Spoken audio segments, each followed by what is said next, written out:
my head. On the first day when I was asking about the first law, and I asked what forces were on the box, and somebody said friction, and then that launched into a discussion about friction. Was that you, Kareem? Yeah, that was me. I remember that was Yeah, me. yeah, I thought it was you. Yeah, so I told you we were going to come back to this. And I told you at that time that friction is actually much more complex than it actually, it's not that complex, but it's a little bit more complex than it actually seems. So that complexity we want to deal with right now. Oh, sorry. I want to talk about that. And I've got a little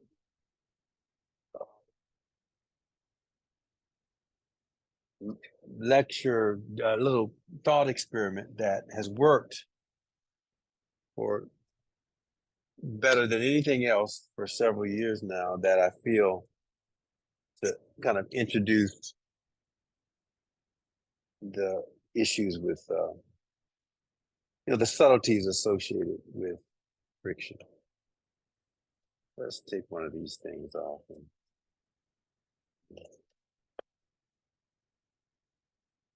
Okay.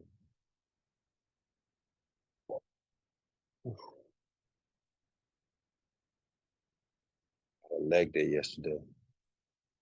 Trying to kind of go back to some of the workouts in my youth. So I was doing hack squats yesterday. So my glutes and thighs are a little bit sore. I'm going to go back to you, Kareem. Right now, how many forces are on this box? Tell me how many they are and what they are and what direction they're pointing. Go. So we have weight. So we have weight. We have gravity, which is pointing downwards. Weight is really pushing it upwards. No, it's downwards, downwards. Weight is going downwards. It's down, yes. So there's one, so weight and gravity, those are the same forces, force of gravity. It's acting from the center of the mass, and it's pointing down. It's the force of the earth on the object. Okay, what other force do we have on this object? The You force of said it. the force of Yeah, the but floor. yeah, the force of the table, The and normal, it's push. Yeah, I'll come to you in a second. All right, Raheem. Let me go with Kareem here. So go ahead, Kareem. Finish up. sorry. It's all right. Sorry. Go ahead, Kareem.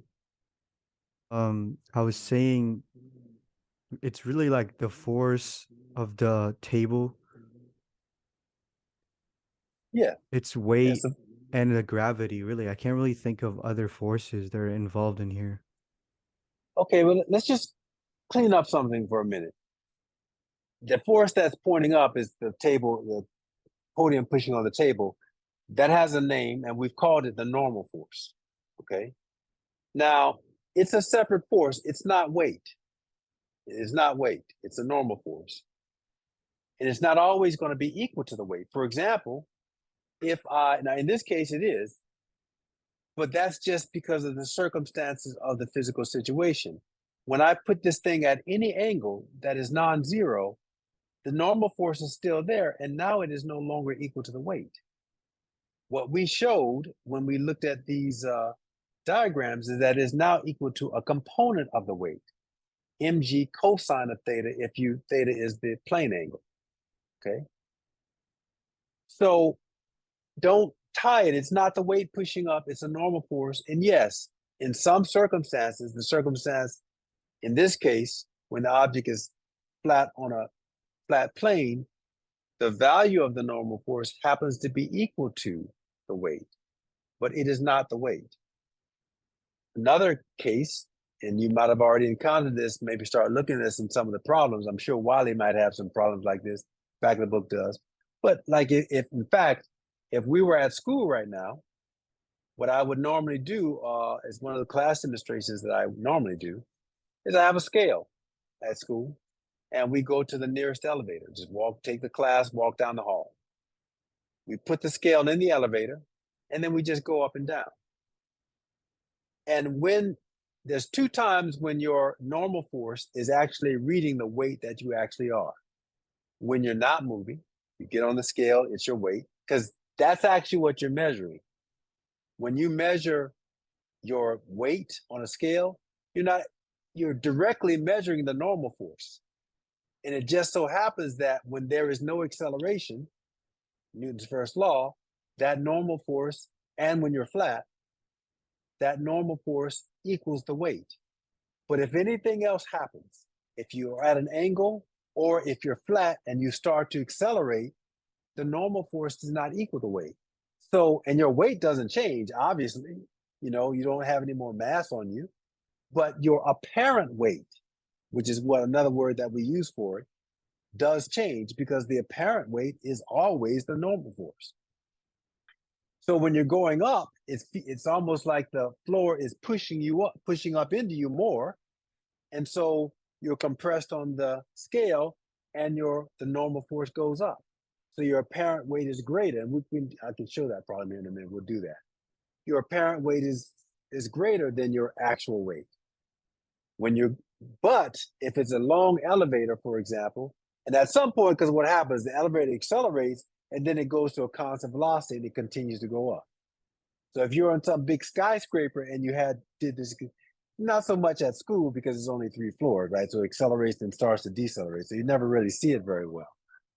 But on a 20, 30, 40 meter, elevator, you're going up several floors, you accelerate for maybe a floor and a half, 2 floors, and then you reach a constant speed. So what happens is the normal force, it's a blip. So you accelerate, you get larger, but then when you start to move at a constant speed, net force is 0, no acceleration. So your apparent weight drops back to equal to your weight.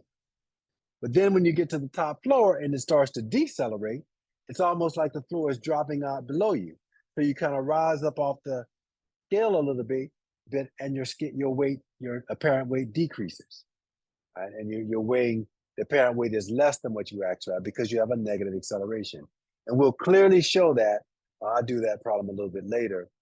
We'll show why and what actual factors are being added and subtracted to your actual weight to give you an apparent increase and decrease, depending on whether you're accelerating or decelerating within the elevator. So I want to stress the fact that even though, like if we were to diagram this problem, you're right, there are 2 forces on it, right? One is the weight, which is acting straight down from the center of mass. We can draw it. We have mg down. And when we point and going up, we have normal force. And then we've already showed that when we're on an angle that, it's only the component of this weight, and the way we usually set it up is mg cosine theta, where theta is the angle between the vertical, and it's also equal to the plane angle. It's only the component. And we showed how that can be maximum or 0 whenever the angle is 90 or 0 degrees. Cosine of 90 is 0, so when you go all the way up straight down, there's 0 force because you're just falling straight down. When it's 0 degrees, cosine of 0 is 1, so the normal force is equal to mg. Yeah, so got to name 2 forces. The normal force, that's the name of it. So try to remember next time. And the weight. And even though they're equal in magnitude, opposite direction when the angle is flat, they still, just to go back to the 3rd law, they're still not considered to be pair forces, because pair forces have to be basically on different objects. So as we talked about that, the pair force for the weight is the force of this object on the Earth, way down at the center of the Earth, pointing back up, and it has the same magnitude as the weight of the Earth on the object, and vice versa. The normal force is the force of the platform on the object, but the object is also pressing by the third law on the platform. So if we were to look at the forces on the platform, there is a normal force basically on the platform pointing in the opposite direction because of the pressure or the force, the average force of the box pressing down on the platform. Okay, cool. So we got that worked out. Those forces in the horizontal and the vertical direction, excuse me. Now, Rahim, I'm going to pose a different question to you.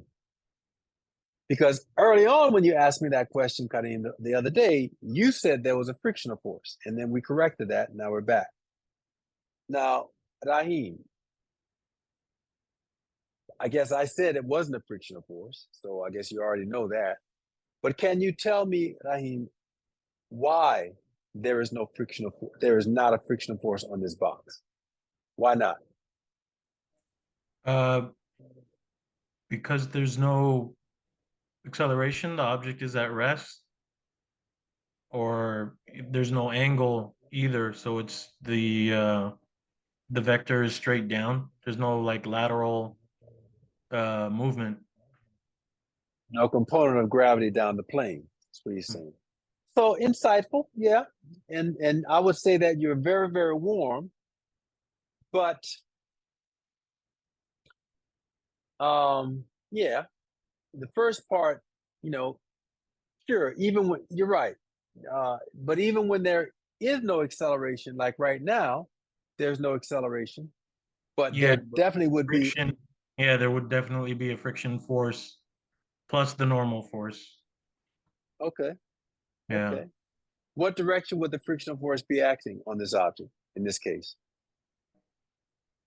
It would be on the X plane. Okay, on the horizontal, now you got two options, that way or that way. To your left, my right. So up the plane or down the plane. No, My the friction left force, is down the plane. yeah, would So be going the opposite direction of where the motion would be. So it would be awesome. going, yeah. Up the plane.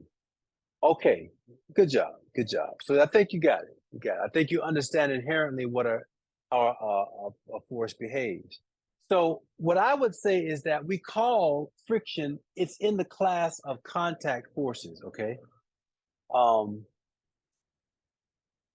Meaning you have to have some kind of contact in order to have a frictional force. But not only that, a frictional force, because you definitely have, because a normal force is also a contact force, right?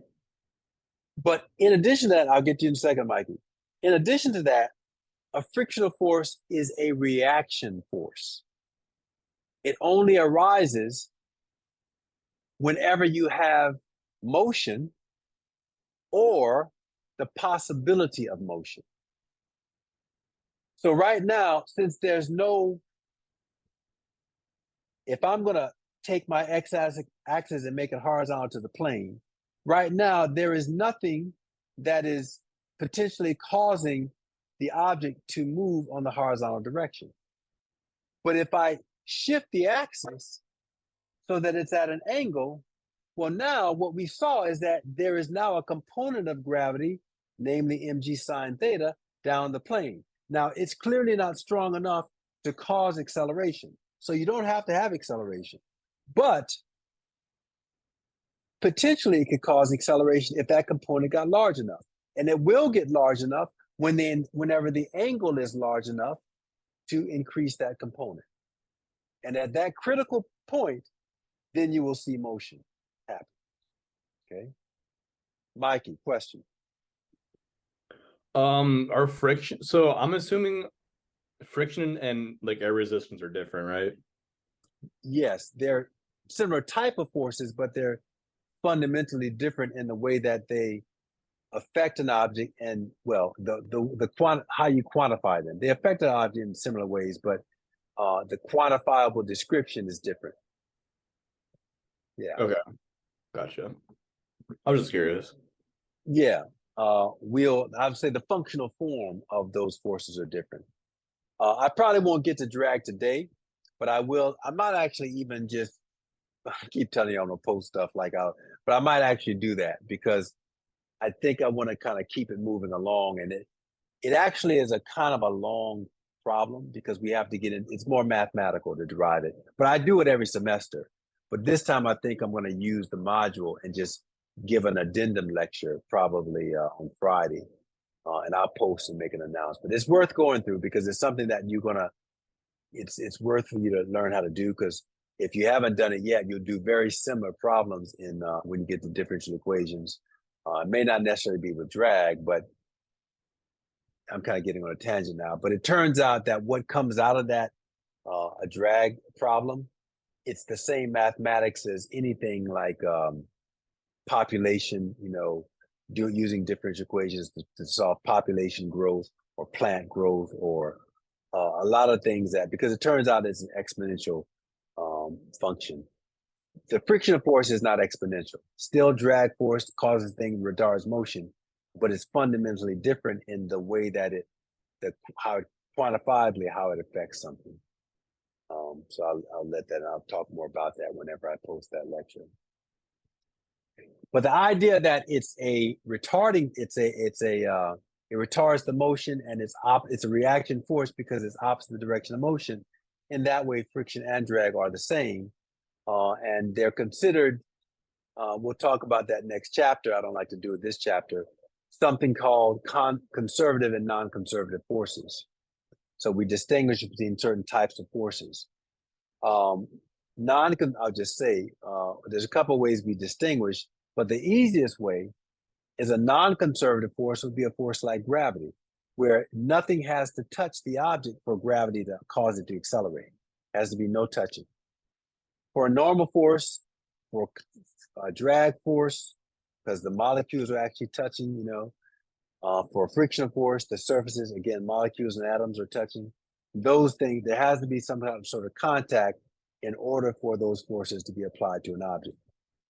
Forces like gravity, electrostatic force, magnetic force, well, in certain,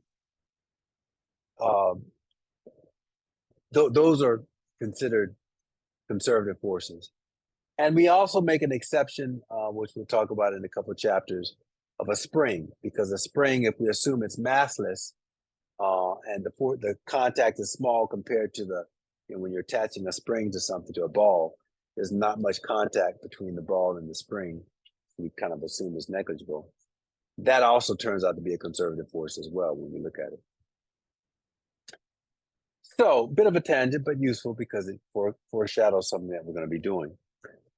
But yeah, so the idea back to friction is that we either have to have motion or the possibility of motion in order for a frictional force to occur. So let me go ahead and write that down as a kind of a qualitative criteria for friction. We'll do it over here. Friction.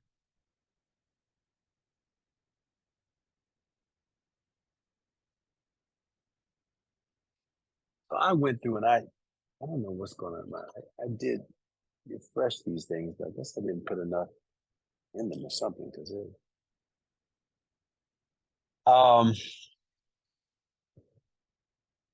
so friction occurs, and we have two types of friction: static and kinetic. Static is when it's moving along. Kinetic is when it wants to move, but it's not, like when I had this thing at an angle. But in general, frictional force is a contact force.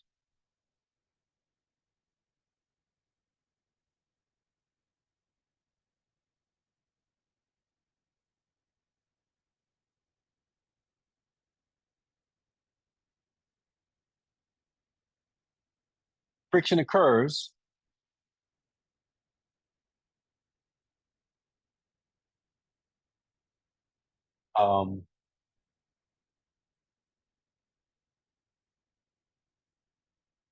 whenever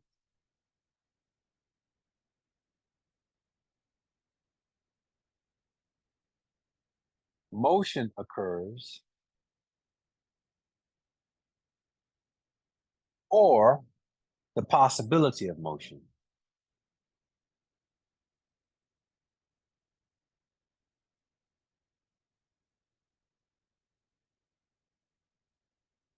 And I'm going to keep that kind of loose and vague. So there's a couple ways you can have the possibility of motion. I'll just leave it at that. It's just a kind of a description. And we'll define what we mean. You can look at examples. It's a force, so its units are going to be newtons.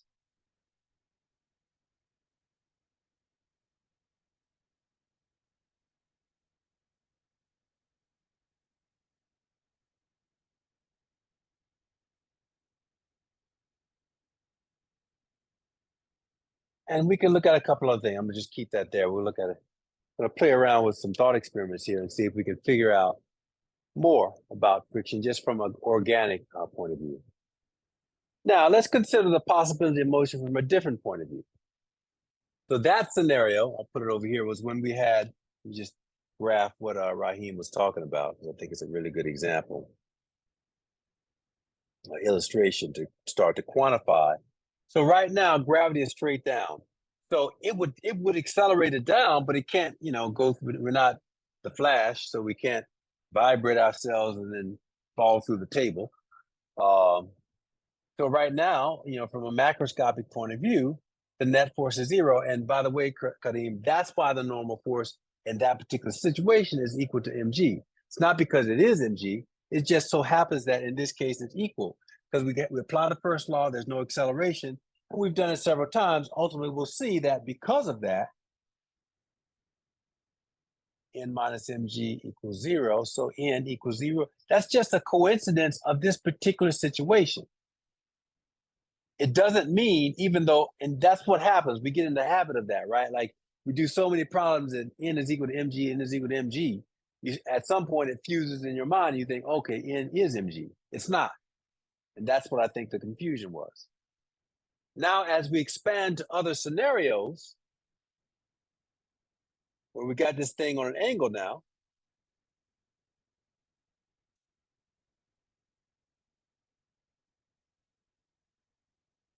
still, x was horizontal to the plane. We keep it that way. Why? Because what I told you the other day, ultimately, is because we want the acceleration to be along a coordinate direction. So we're going to keep the acceleration along the x-axis. And again, the box doesn't know what you're calling x and y. I mean, it's the universe, right? We're just projecting our issues, projecting our mathematical perspective onto the situation. So there's no absolute x or y. It's just whatever is what we're calling it. Just keeping that in mind. So if mg goes straight down, maybe I'll make it darker so you can see. Oh, yeah, sure. Yeah.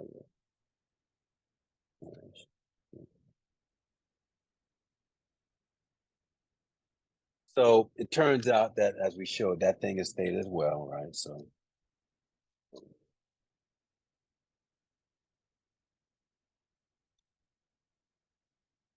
we're going to get, hopefully you can see this. Let me do it. Dark. So this component is going to be mg sine theta.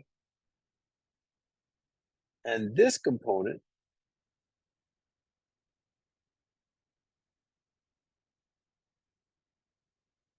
is going to be mg cosine theta.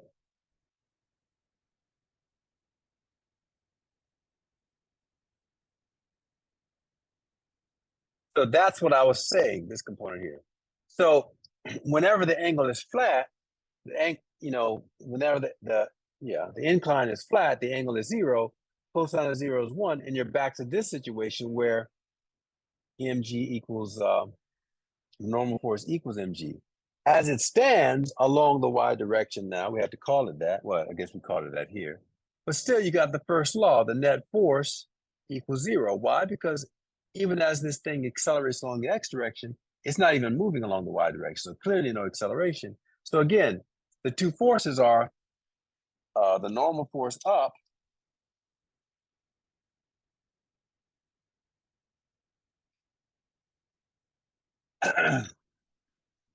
and mg down. So you still have n minus mg. Well, not mg down, mg cosine theta down. equals 0. So now the normal force equals mg cosine theta. So, and you can see again, when, yeah. So I said when theta is 0, n is equal to mg. But when theta is 90 degrees, like if it's a vertical, I can bring it all the way up here. Well, the thing is, it's not going to be, there's nothing to press it against the incline, so it just falls down in free fall motion, and cosine of 90 is 0, so the normal force goes to 0 at that extreme. So as the angle goes between 0 and 90, the normal force goes goes from a maximum value mg to a minimum value 0 when you're straight up. So there are two separate forces caused by two separate things, and it's only that the magnitudes are equal, are related to one another in this way, based on the physical situation. Professor, that's I have one question. So the mg cos that leg right Theta? there of the trend, that's the that would be the gravitational force? No, This here, that would be the normal force. 4, 5, 6. What equation are you referring to? No, I'm looking at the triangle that you drew out. So the mg sine theta, that's friction. That would give you the friction, right? Yeah. Okay. Yeah. We'll get to the that. mg cosine theta would give you the normal force. That's what I did the here. normal Yeah. force. Okay, and then the vector, the hypotenuse, or that's coming straight down, that would be gravity then. Yeah. This thing right here is mg. That's right. Yeah. Okay.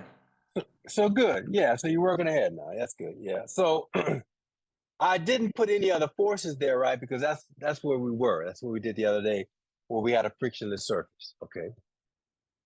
But now we realize that's not realistic, because if it were frictionless, as soon as I put it at an angle, it's going to move down. But it doesn't move down. So now we relax that criteria of an ideal frictionless surface, and we've got friction.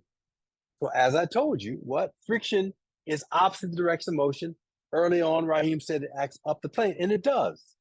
So because this would be a violation of Newton's law, right? If there's no other force up the plane, Newton's second law is violated. We have a non-zero net force, clearly mg sine theta down the plane, and we have no acceleration. That can't be. The only time you have forces on an object in a particular direction where there is no acceleration is the first law, when all those forces add up to 0. Well, clearly mg sine theta is not 0, because there is an angle and there is m and g is g. So if we don't have some other force up the plane, this would be a direct violation of Newton's second law. So there must be a frictional force that appears as soon as that angle becomes non-zero. And here's the thing. I'm back to you, Raheem, on this next question. If the frictional force is 0 here, and as I'm changing the angle, the thing is not moving, what is happening to the frictional force as the angle changes, Raheem? The frictional force would be increasing? It's increasing. It's changing. Why? Because the angle is a variable while that thing is changing.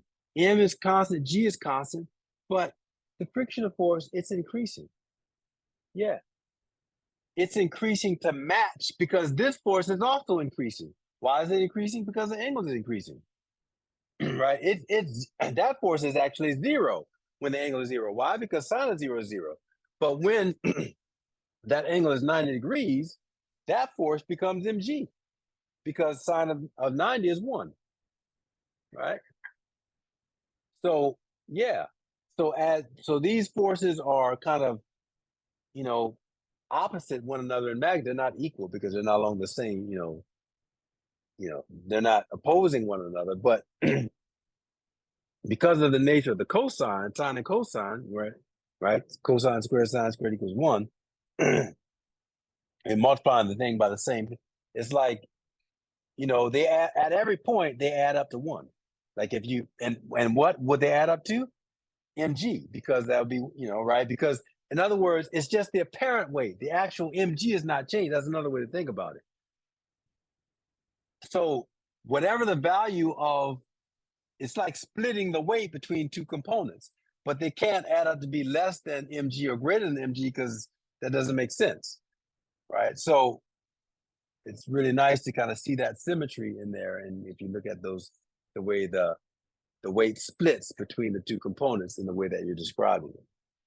So, but yeah, so now let's go ahead and put in the frictional force now. So yeah, so when I'm at an angle, a frictional force has to be there. And I'm going to call that frictional force, we just call it F. I usually use a script F for it, but now technically I should draw it with the same size as this thing at every point because it's got to be equal. So just so I don't throw you off there. So that's a frictional force. It's there now. Okay, let's talk about a little bit more. Now,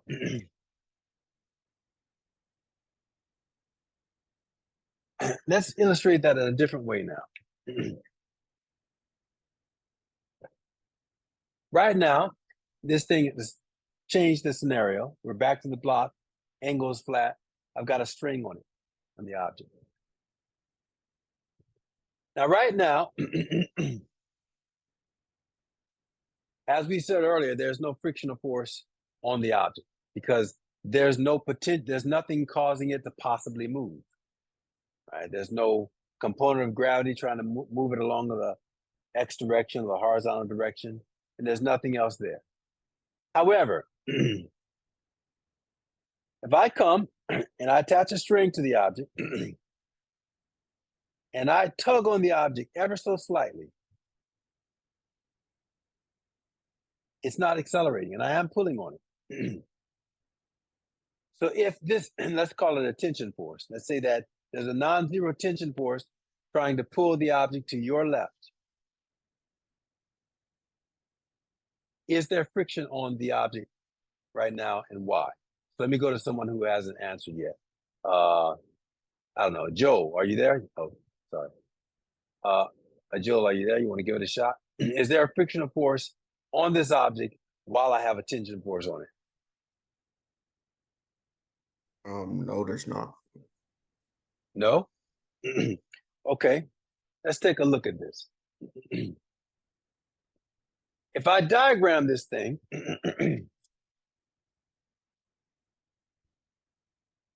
so let's diagram it with the tension force on. So here I got the object.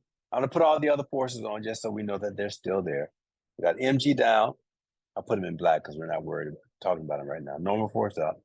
Now I put a tension force, and I said that tension force is acting to the left. It's non-zero, so it's there.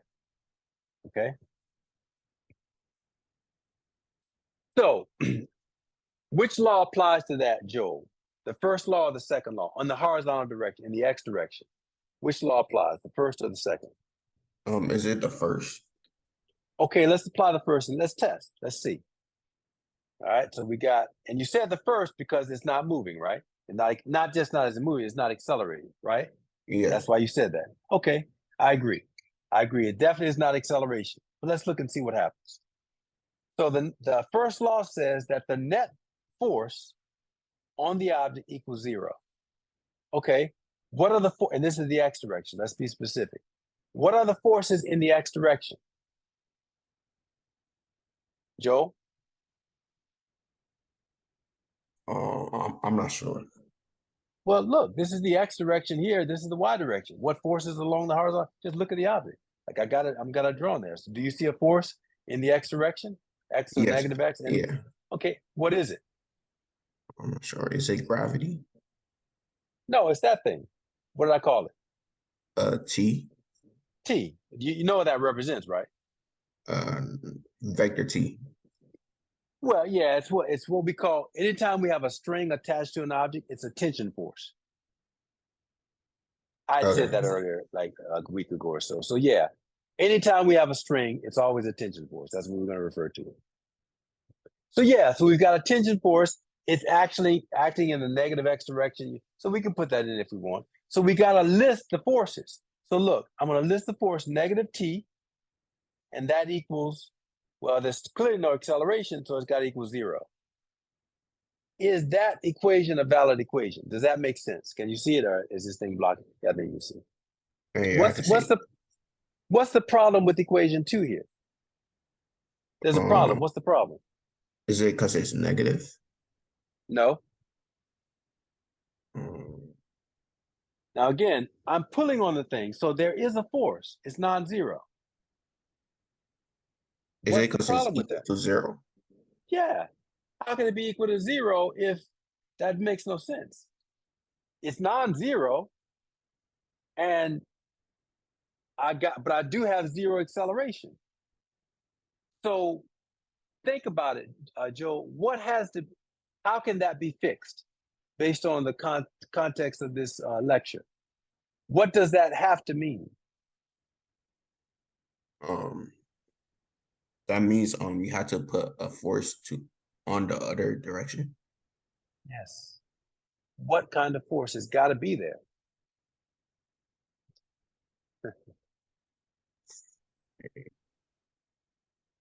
I want you to say it. Friction. Yeah. There's got to be a frictional force there. So this is what happens. When I pick this string up and I start to pull, it's like magic. Well, it's not magic, it's physics. A frictional force just appears in the opposite direction to balance it.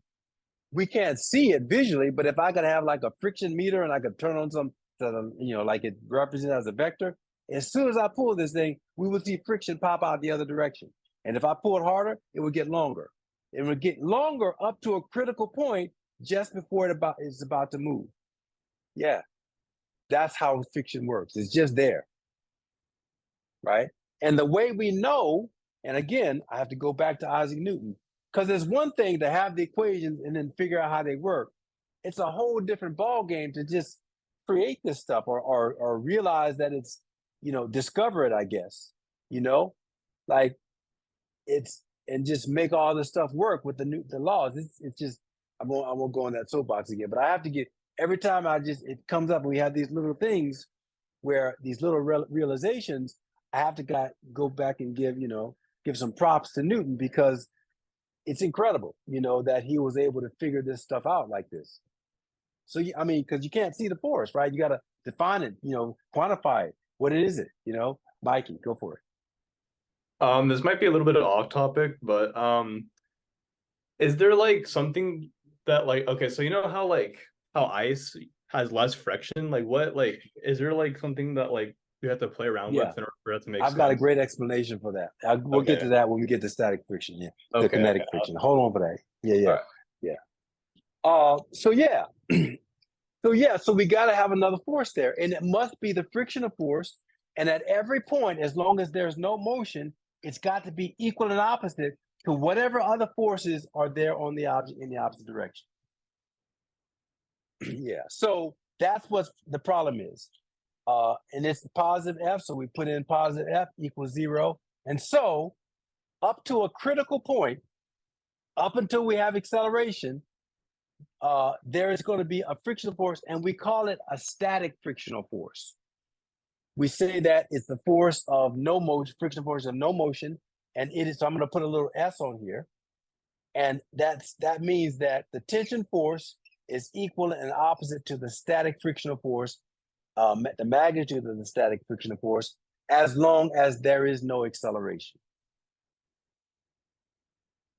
Now,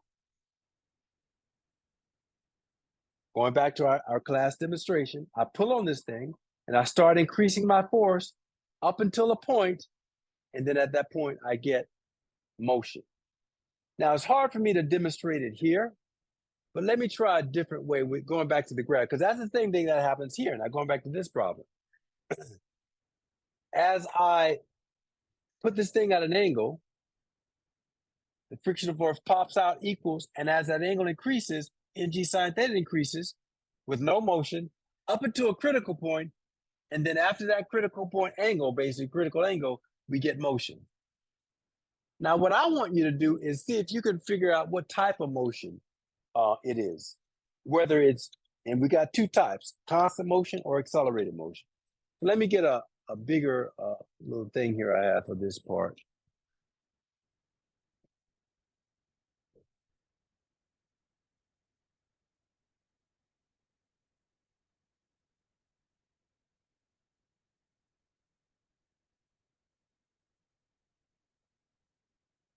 Smooth, smooth paper here. So I'm going to get a smaller object. And see if I can set up my little thing here.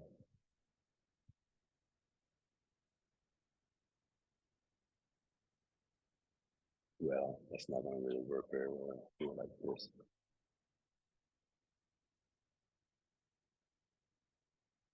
I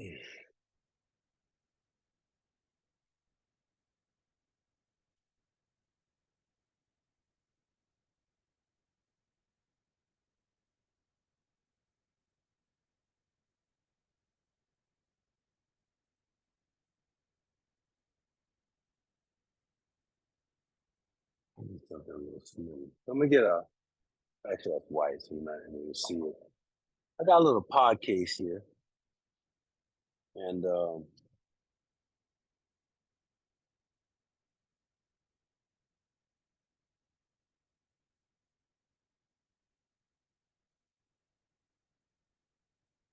kind of a smooth surface.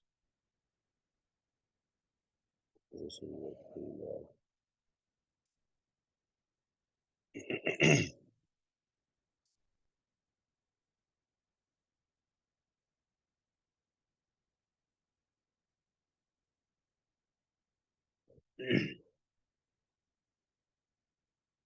I'm going to start with this pod case on this object.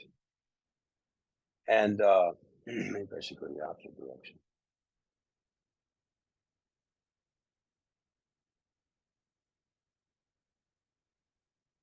These have some catches.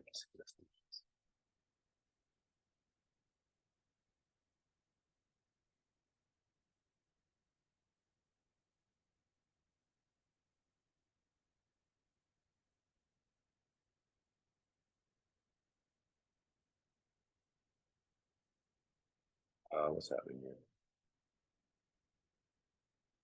Whatever. I guess I'll catch it down now. I wanted it to fall off, but because I didn't want it to. Let's see. You think this? I guess I could do it like that. Not gonna move. True.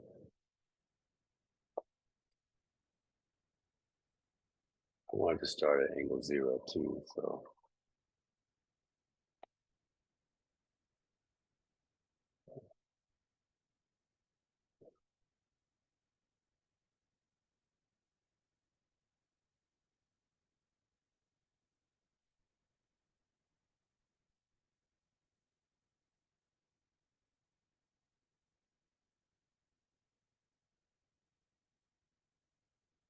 Yeah, I'm probably overthinking this. Let's just go for it.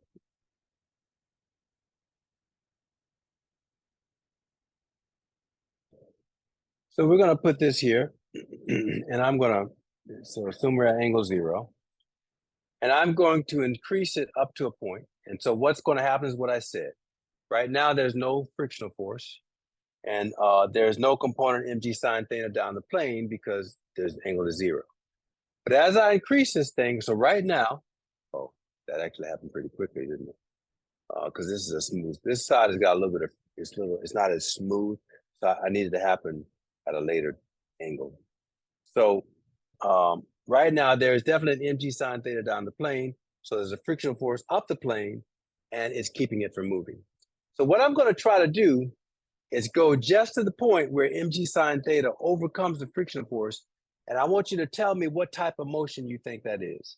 And you only have one of two options, constant motion or accelerated motion. Keep going up. up, up. Feel like I'm getting close. Yeah, so the problem is that there are inconsistencies in the paper. So maybe I get higher. Yeah, it's inconsistencies, and that's what's causing it to do that. So I'm gonna try to go with the smooth surface that's better, but it's gonna happen very quickly, I think. So maybe that'll still work all right. So right now, 0. Now I'm at a slight angle and no motion. So friction is equal and opposite to mg sine theta. Continue to go up.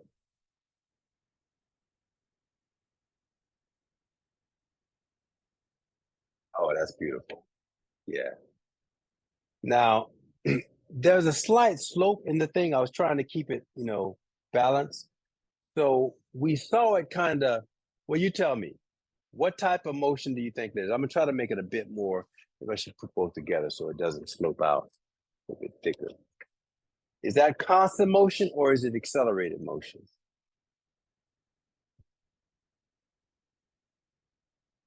Again.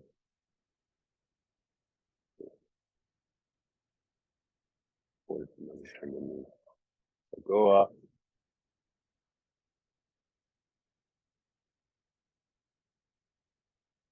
Yeah, that was good. What type of motion was that? That's great. I never actually used these combinations before. What type of motion was that? Anybody? Is it constant? So constant, meaning that it was moving down at the same velocity. Really? That's what it looked like? It's close because it's not very good. I really need a frictionless table and you would see. So Mikey says constant. Anybody else? Let me do it a couple more times. I give it to you. It probably did look like that a little bit, particularly when it got down to the bottom. I needed to be a little bit longer, but the best way to do this is with an air table where you can make it frictionless, and then it becomes obvious.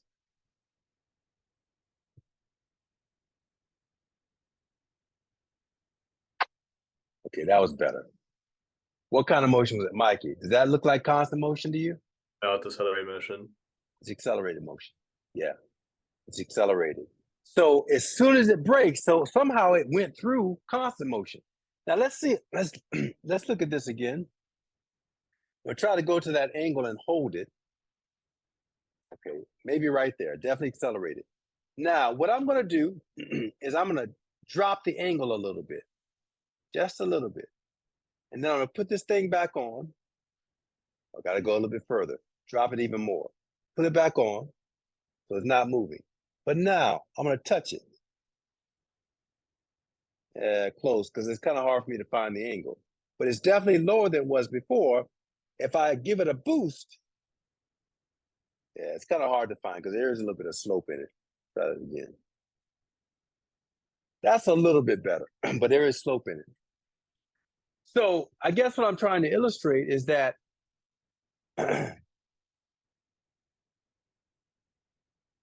basically, when I get to that critical angle, I'm at an angle, obviously, where mg sine theta is greater than f. Once it starts to move, that's always the case because the angle is constant. So the net force is non-zero. And we know that whenever you have a net non-zero force, Newton's second law says that you're going to have acceleration. But remember, acceleration is not velocity. Acceleration is a change in velocity, which means that once that thing starts moving and the acceleration is constant, that means that the velocity continues to change. So at that critical angle, basically, it'll start to move and it'll continue to, because otherwise it wouldn't have moved in the first place. The velocity is 0 in the next instant. As delta t even gets small, the velocity is not 0. Well, it changed from 0 to some non-zero value because the net force was equal to ma, and therefore a was equal to the net force divided by m. And a is constant because, we actually derived that earlier. That acceleration is equal to g sine theta. All right, we derived that a while back.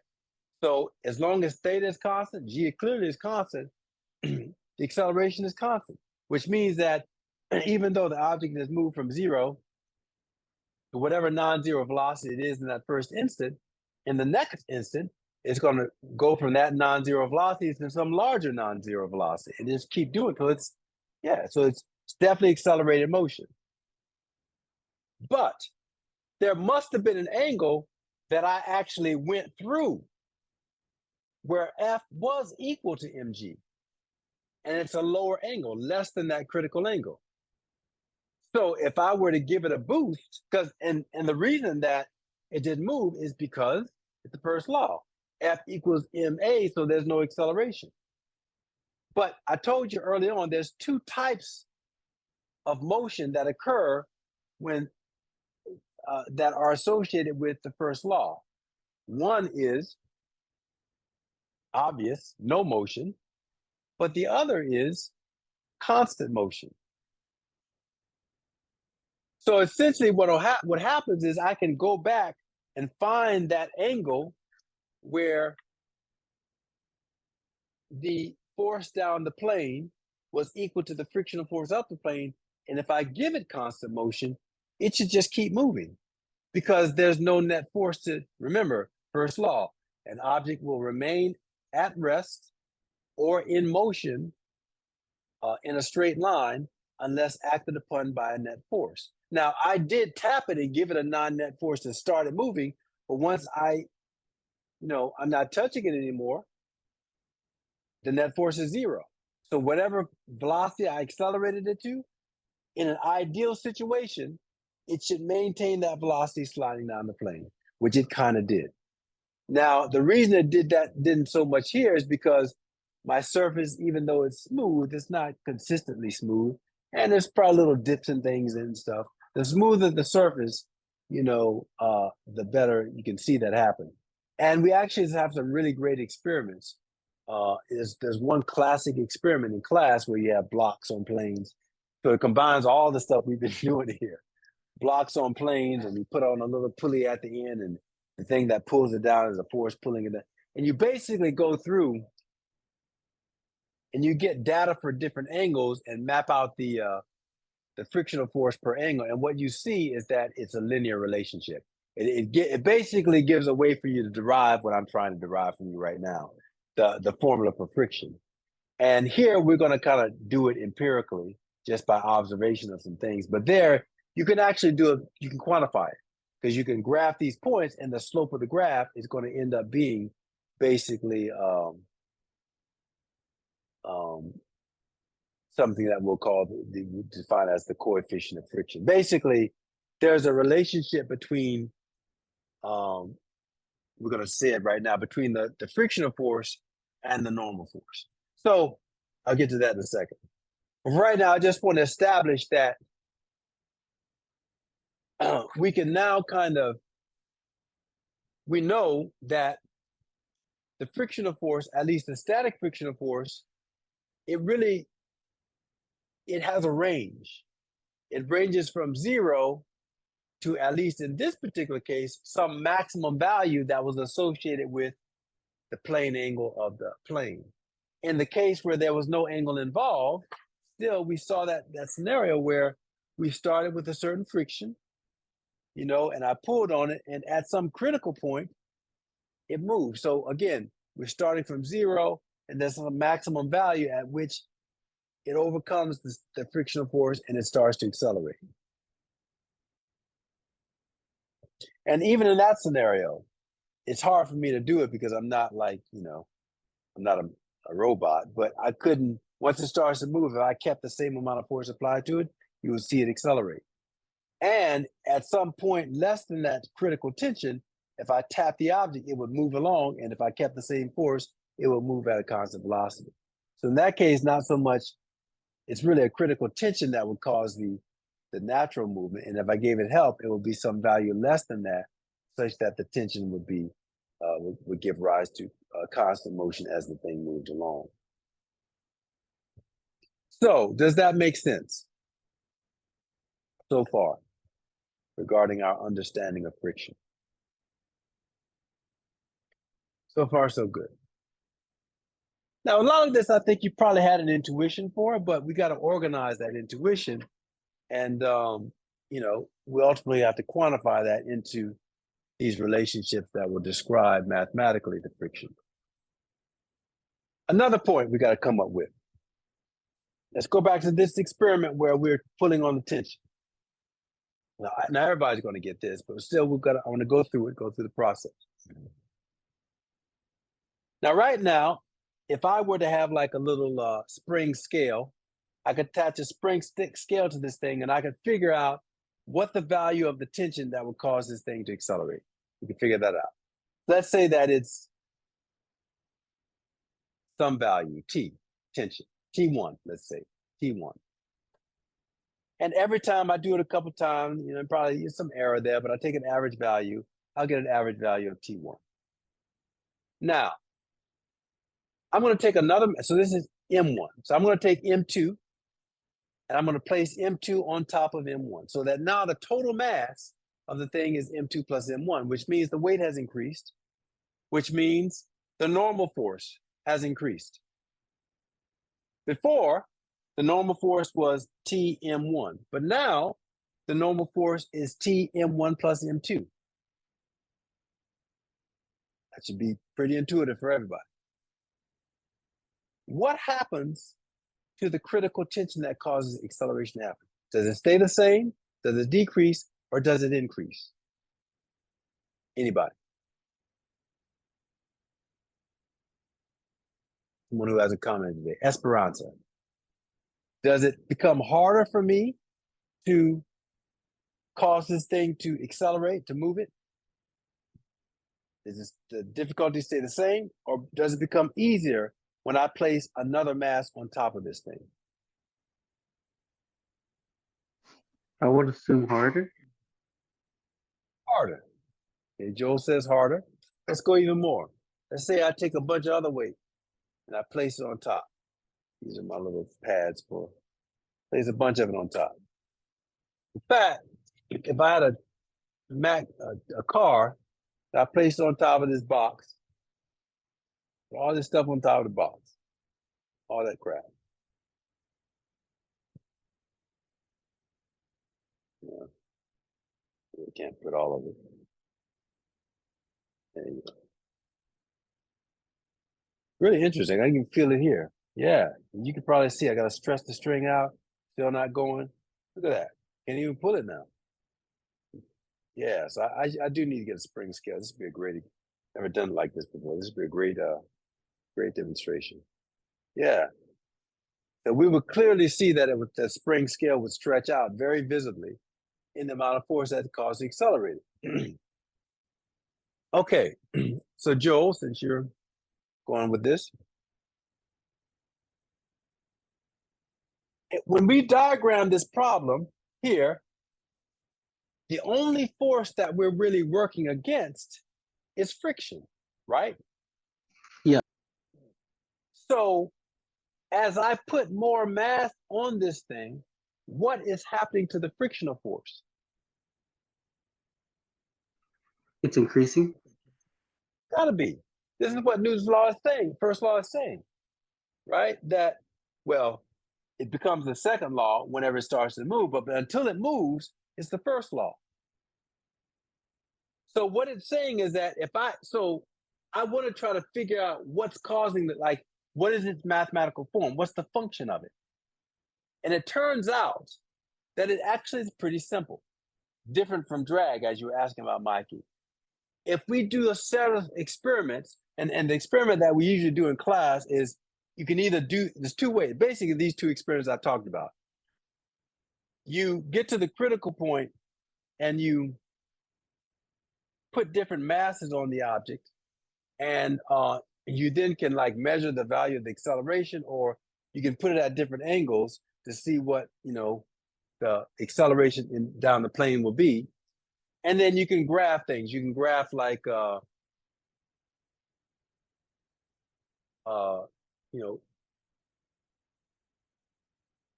frictional force to the normal force.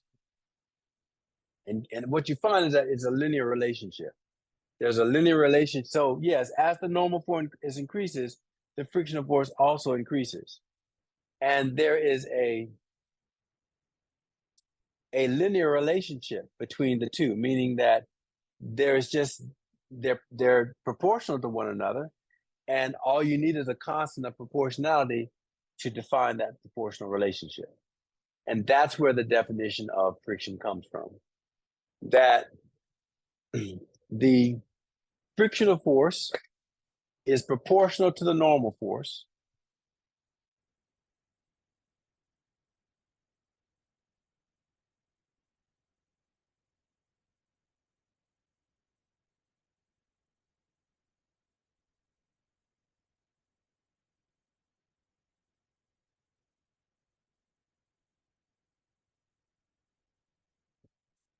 And so mathematically, we say this, right? That F, actually, friction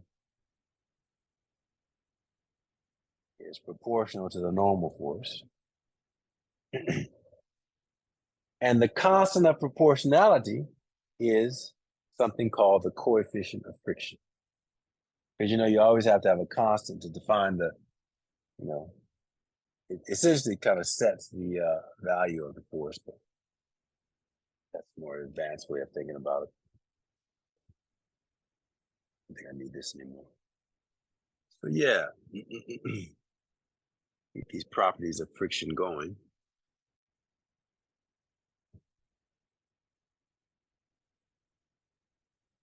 The constant of proportionality between friction and the normal force is the coefficient of friction.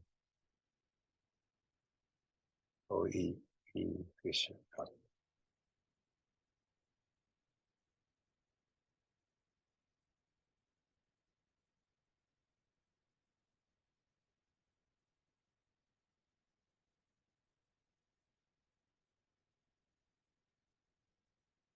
We use the symbol mu to represent the coefficient of friction. And if it's a static frictional force, we say that F, the static friction, is less than or equal to mu S times the normal force. And that becomes the definition for static friction. Less than because of what I described to you, that it starts at 0 and reaches a critical point, whether that be an angle or a tension, whatever the scenario is. You see that pattern over and over again.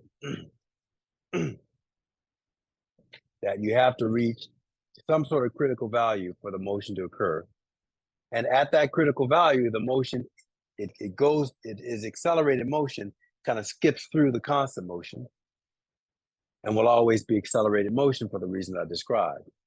And in order to find the value of that critical thing where there's angle of tension to give constant motion, you have to back off a little bit. And then if you can give it a boost, then it will move along at a constant rate given that angle of tension. So that's the definition for static friction. And kinetic friction, very similar, but it's just one value. Once it starts to move, that's it. So the coefficient of kinetic friction is defined as being equal to the coefficient of I guess K, coefficient, the coefficient of friction for motion times n. I need to put, these are vectors, so I put the vector symbols on them. Do it under here as well.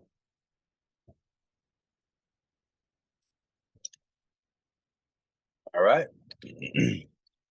And so those definitions, they were first written down basically with observations of phenomena in the lab, like what I just showed you. And actually, doing the graph of those things and quantifying and just doing that over and over for different scenarios.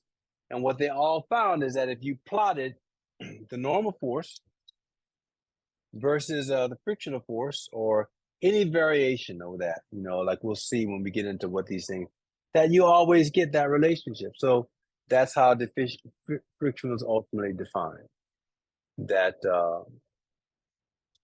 it's a linear relationship. If I plot different normal force versus and can measure the friction somehow, and there's ways you can measure the friction, right? Like if I can measure the friction by putting a rope on and seeing how much. Basically, I could do this. I move the thing along at a constant speed, and I know that the tension has got to be equal to the frictional force.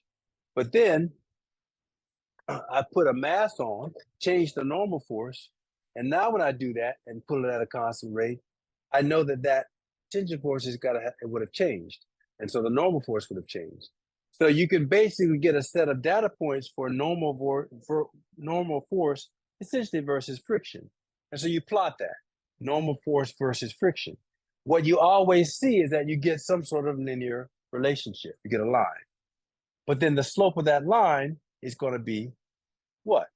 It's going to be the coefficient of friction. And so ultimately it's the other way around. You figure out it's linear, so the slope of that line is going to be the ratio of the friction to the normal force at every point. So then that value they then defined as the coefficient of friction for any particular surfaces. So that's how they did it. That's how you came up with the definition of friction. It's just that simple. I mean, maybe not simple, but ultimately when you see it, right? 2 + 2 is simple when you know what's going on. But yeah. But my point is going back to Newton, just to give him a bit more, like none of this is possible without the Newton's laws. None of it.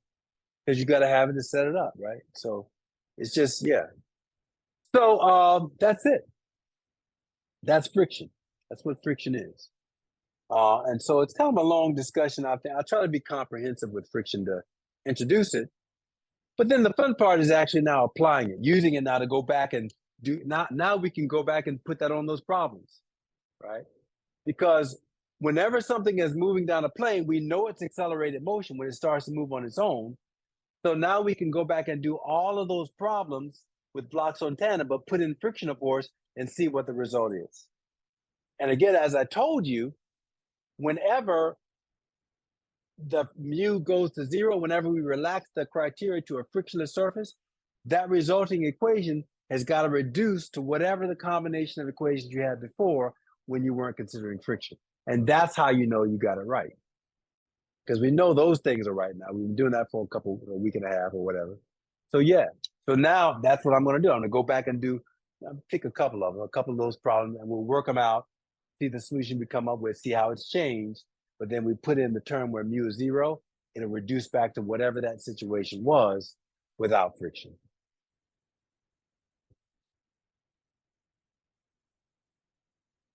Now, I think it's 2:30, it's break time, so that's good. It's a really nice, concise lecture that right in the time frame. The first example that I'm going to do is what I alluded to earlier in this lecture, where we talked about the elevator problem. I'm going to go and do that now. And I guess that's not friction, but yeah, but still, since it came up, it's a good thing to do. It's just because there's no friction involved. We just go, but the apparent weight thing is changing. So I want to go in and do that. And then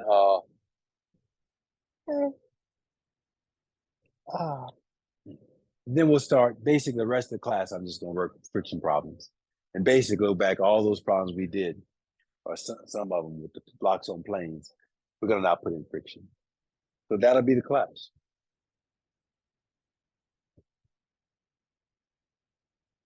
I may actually just, yeah. I do like, yeah. So I guess there's two things. The only two things left to finish this chapter are going to be the examples of friction, as I said. But we also got to talk about centripetal force. I may do it here because it'd be nice to do it, and then whatever I post as an addendums, they could just be problems supporting this. Yeah, that's probably true. So what I'm probably going to do is do the elevator problem. So we can take a break.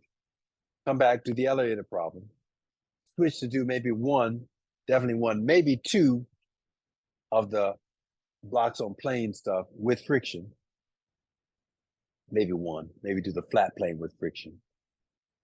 Then I do want to introduce centripetal force because we don't have much to do because we already know what centripetal acceleration looks like. We defined that already.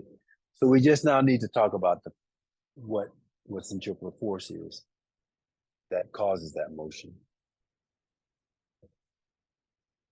Yeah. All right. So let's go ahead and break right now. And I think I need to kind of get some stuff. So probably take 20 minutes, maybe 25. I know it's kind of long, but can let this kind of percolate or sink in and we'll come back. All right. Oh, Professor, I have a quick question. Yeah, What- Mike. Wait, can you go over like what the R under like the F means? Like the This thing here. yeah, here? yeah. So that is kind of small. That's actually a K. That means kinetic. Oh, okay. I was confused about that. That was an R. Yeah, it's kind of small. So the S stands for static, and the K stands for kinetic, meaning coefficient of kinetic friction, meaning just motion. And so, and I'll say more about that when we come back. So what that is implying is this. That's a problem we need to do as well. It's implying that somehow that coefficient of friction changes just because the thing starts to move. And the coefficient, and actually that goes back to your question. I forgot you asked that. Great. We'll deal with that as well. Yeah, we'll deal with that as well. So I'll do some problems to kind of talk about that. You might suspect that this quantity, what does it look like, right? What does it depend upon? You might think that it depends upon things associated with the surface or whatever, but it turns out it's only dependent upon the geometry of the system. We're going to see that happen several times over the next two courses with several things like capacitance, for example. There's some physical quantities that are very counterintuitive, and they really just depend upon the geometrical situation of the physical situation, not of anything inherent to the properties of the objects themselves, but inherent to the circumstance, maybe. I don't know how to say that. And this makes perfect sense because obviously, basically, what this is saying is that the higher the coefficient of friction for the same surfaces, the more difficult it's going to be to cause motion, essentially. But if you think about that, what we're saying is that somehow that coefficient for two surfaces, we're not changing anything here but the angle. And so the angle causes the thing to move. So just the motion actually changes the value of that because, the normal force is still going to be the same as it moves down. And whatever frictional force, so it's static frictional force, right? That's what happens. It's static. Then at some critical point, the static frictional force just changes to kinetic friction. But because frictional force is defined by coefficient of friction times the normal force isn't changing. So the only reason that this thing changed from Fs to Fk is that μs instantaneously changed from μs to μk. And the question is why? Well, your question that you asked about ice, Mikey, that is a good example to show what's happening here. So we'll just leave it at that. And then when we come back after the break, I have a really nice thought experiment, basically imagining ice on the thing as compared to a solid object like this box or my earphone case. What would be the difference in how that object moved in terms of what's happening physically with the objects, namely the box or the ice as it moves down the plane. So yeah, cool. So we'll do that. So any other questions before we break? So does that answer your question, Mikey? Yeah. Yeah. And so we'll go to the other one about the ice. It's a really great question about the ice. Why'd you think about that? What caused you to think about that? Ice. Well, whenever I ice skate, like I don't really like put like a lot of like effort into like just sliding like across it. It kind of Yeah. just happens like very smoothly, I guess. So I was like the first like I used to ice skate like every now and then, like back home with my friends. So Yeah. but yeah, like I was just the first thing I can like or up in my mind. Or the other thing that like I was thinking of is like in space, but that's a little different though because it's not like it isn't. I'm not sure if that like applies for like if that's friction or not, but um in space like if you like theoretically like I guess accelerate or put a force on an object it like it'll keep on going forever, I guess. Yeah. Yeah, I mean it's a similar contact force is drag force. So its functional form doesn't look like that, but it behaves the same way, right? It's a reaction force that retards the motion of the object. So as soon as the thing comes from outer space into the atmosphere, it's such a large frictional force that it actually starts to, to heat up the friction. Essentially, what friction does is convert mechanical energy, and there's only a couple kinds that we deal with simply: kinetic energy of motion or potential energy of position. We'll define those next couple chapters. But basically, that's what's happening. That's why something heats up, like why your tires heat up, because friction is doing work.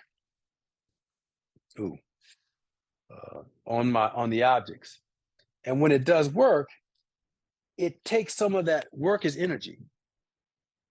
Just a second.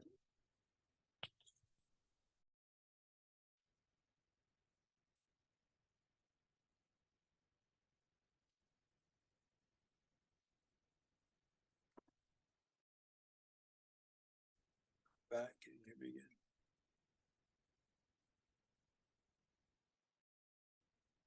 There you go. Yeah, basically, work for friction does work, and by doing work, it converts. There's a lot of things that you can happen with work. You can take energy completely out of the system. You can put energy into a system, or you can cause energy to convert from one form to the other. So, basically, friction is taking mechanical energy of motion, kinetic, when you rub your hands together, and converting it actually to a different type of energy called heat. Heat is also energy, but it's not considered mechanical energy. So it's converting mechanical energy to heat. That's what happens in the engine of a car. Well, actually, it's chemical energy, heat in that case. It just causes so There's a good video on YouTube on a channel called PBS Spacetime that explains this as the concept of entropy and thermodynamics, and they explain a lot of these like those kinds of concepts pretty well.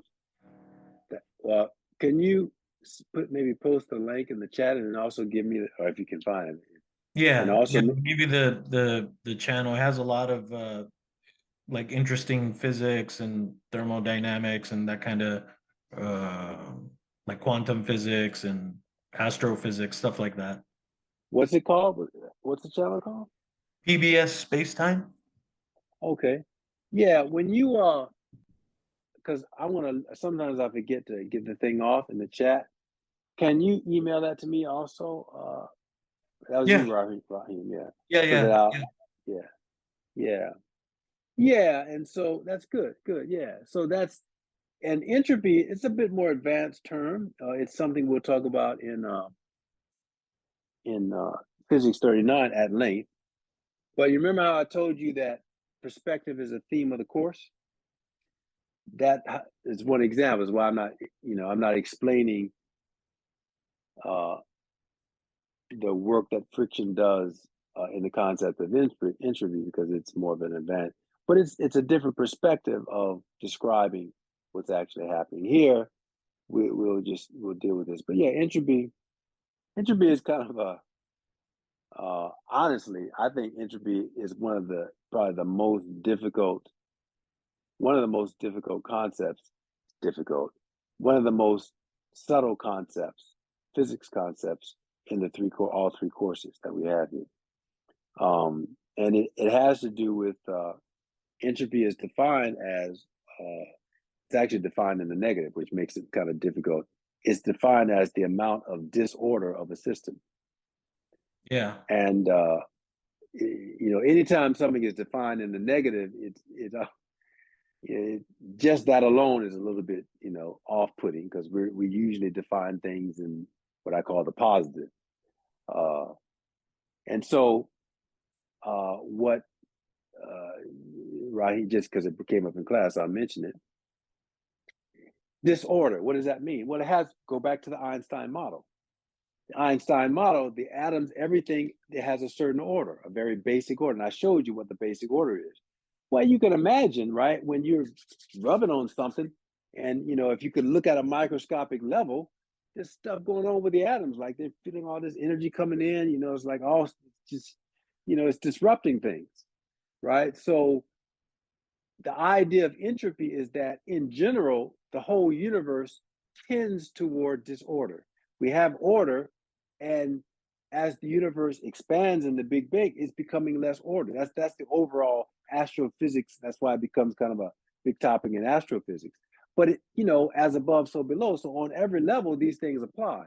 How it applies to us, like ice, that's another good example. Ice has a certain order. Well, when you start to move it along and it starts to, friction and it heats up, what's the first thing that happens to the ice? Mikey? How does the disorder look if you were to look at it on a microscopic level? What's happening? What's going to happen to the ice? Like if I rubbed ice, what happens to it? Well, it heats up. And then when it heats up, what happens to the ice? It melts and that's it. Don't overthink it. It melts. It melts, right? So if you were to look at that Einstein, did I do the Einstein? What am I talking about? I didn't do the Einstein. This is oh God, sorry. I'm confusing it with I usually introduce something called the Einstein model at the beginning of E&M, so I'm confusing it. I haven't talked to you about the Einstein model. Sorry. But yeah, like there's molecular structure and atomic structure in materials, whatever. And so ice has that. And so, yeah, that starts to break down. So that's disorder. That's what they mean by this. It's a simple kind of, observation, but that's what they mean by disorder. There was order, and then there's no disorder. Right now, I'm a human being. I'm physiological, biological body. When I pass away, my body will decay. That's disorder, right? The universe was some sort of, we think, some sort of, point in the universe, and all of the structure and the stuff that you see, it looks ordered now, but clearly it was much more ordered when it was a point particle. Everything you see was that's got to be some sort of fantastic order that is magnificent. For some whatever reason, maybe it was conscious and it thought and it wanted to blow itself. I don't know. We don't know. But somehow there was some force, some intention that caused this thing to blow up. And even though we look out and we see it looks so beautiful and ordered, that's chaotic compared to whatever that order was, as we expand. So that's the idea of entropy, is looking at everything in the universe, any system you want, in the context of the order. And what are we talking about when we say order? What is ordered? Well, go for it, Raheem. When they say order, something must be ordered. What is it? Like molecular, like I guess structures. Yes. And what holds what? Go ahead.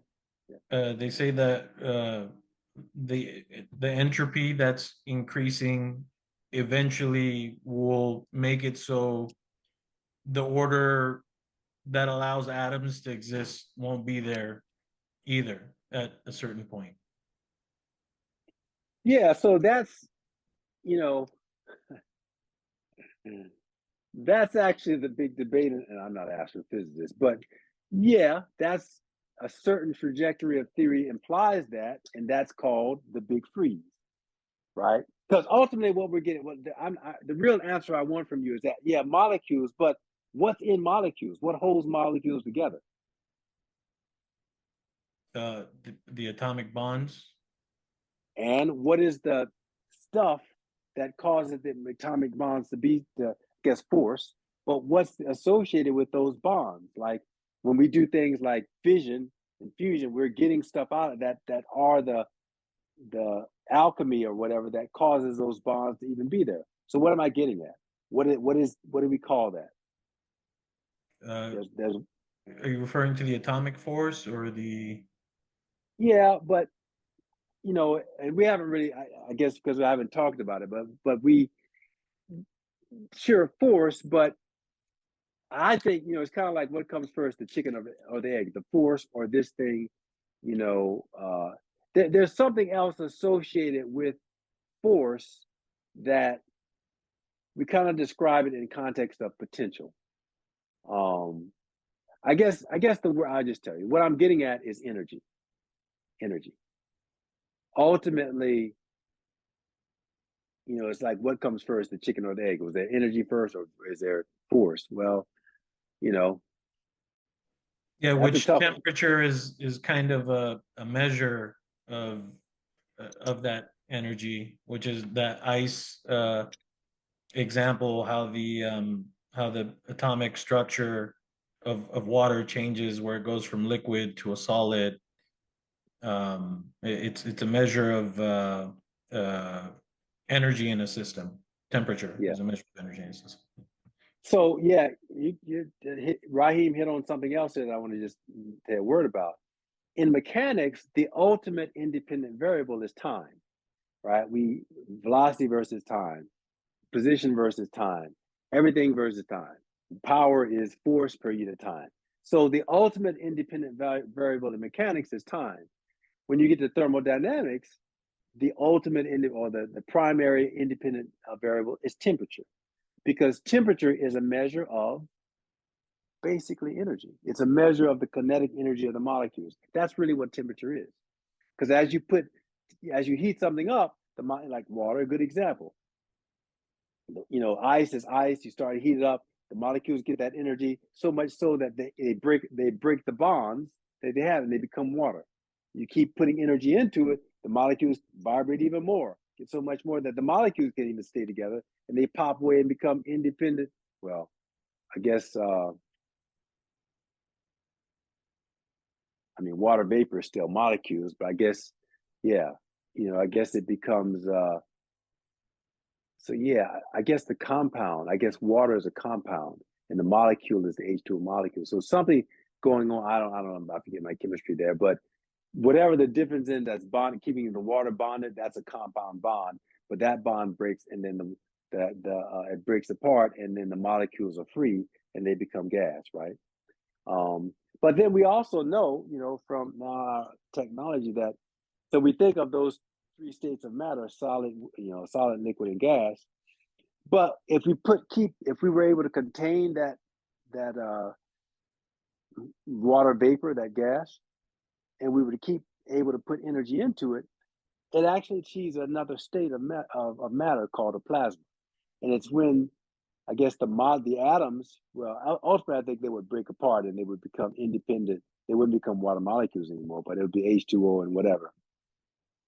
But you keep putting energy into it, and the atoms actually become ions, and they lose an electron. Electron pops off, and it becomes a plasma. And that's the thing that things like the stars are. Like the sun is not it's not obviously it's not a solid or a liquid, but it's not a gas either. It's a plasma. And a plasma it takes a lot of energy to keep an object contained at that state. So as far as we know, those are the four states of matter. And the states, they're not dependent upon time, they're dependent upon energy. And how do we measure energy? By temperature. So all the stuff in thermodynamics, and then getting into astrophysics and stuff, it depends on like when you start to look at the universe, right? Do we look at it as a mechanical system? Do we look at it as a thermodynamic system? Because you can, like, maybe the whole universe is just some kind of fluid. On the quantum level, we think it's full of strings, quantum strings. And I think I was in this class. I don't know. Well, if I haven't already, I've made the analogy of quantum strings to water molecules, right? You can make an analogy that water molecules in the ocean, because you've got everything that's in the ocean came out of water, right? All the, the big mammals, the fish, all the stuff in there, but you don't really see the water molecules, right? They're like the individual, they're very small compared to the size of the object in the, in the ocean and the seas.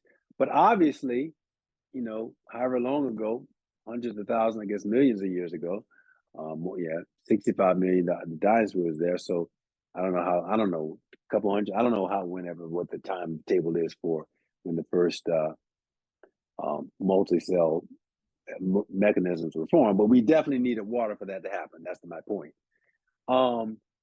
Life came out of the water. But you could make an analogy that, okay, where'd the water come from? Where'd the planet? Well, it came from the quantum strings that's in the universe. So you could make this analogy that the whole universe is one kind of like ocean, and it's full, and the water of that ocean are the quantum strings, the quantum field, that on the Planck scale, 10 to the negative 34, there's all these corpuscles of energy that kind of just move together like water. And when they come together and slow down their vibration, they start to form things like the smallest material bodies that form bigger bodies that then form stars and whatever. That's a direct analogy, at least how I think of it. So, yeah, so if we're thinking about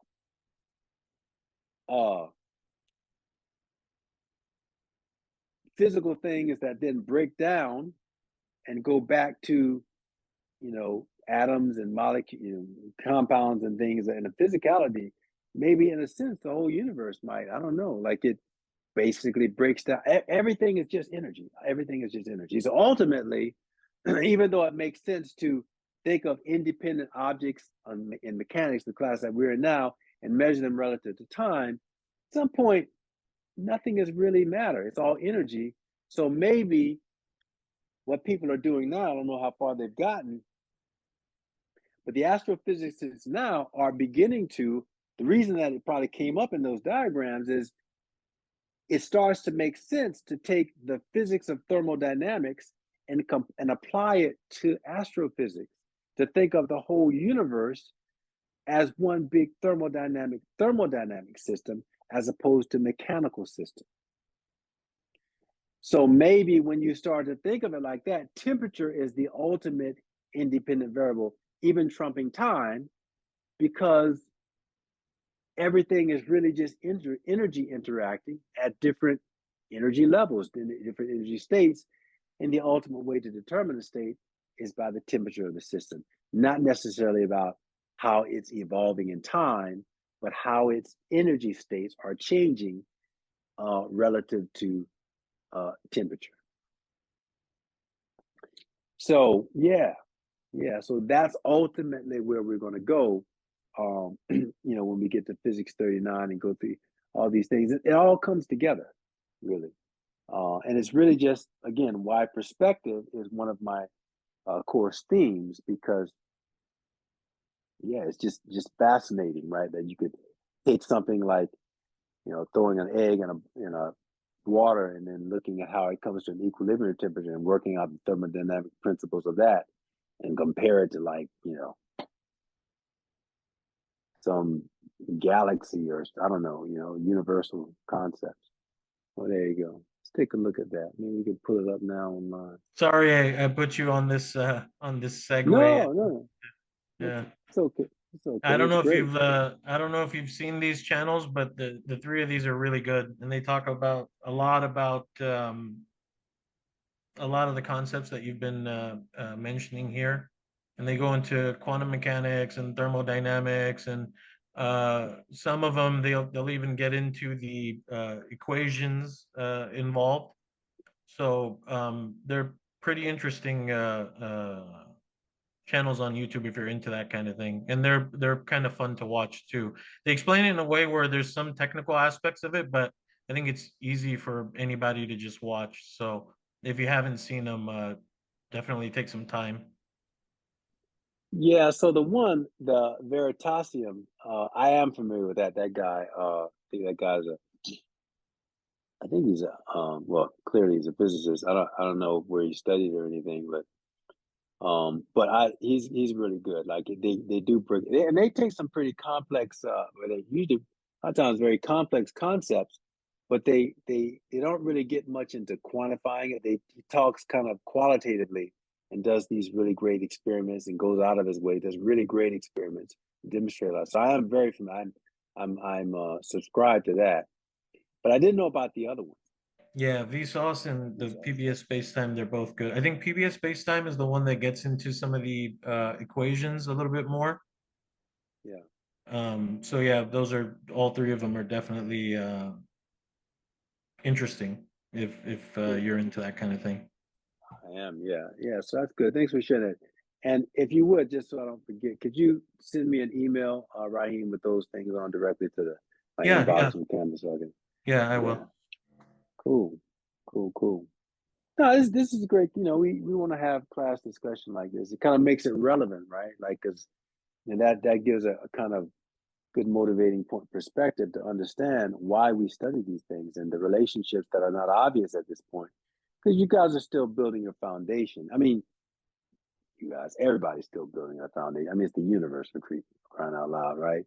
You know, there's probably some we think we're so smart. I mean, clearly, you know, if our species survives 50 years from now, 100 years from now, 1,000 years from now, hopefully we evolve up and not devolve. Because, well, that's a different point. But hopefully we evolve, and if we do, then what we know now, you know, is gonna, you know, as smart as we think we are, there's no way. I mean, it's not gonna compare to how smart we're gonna be then.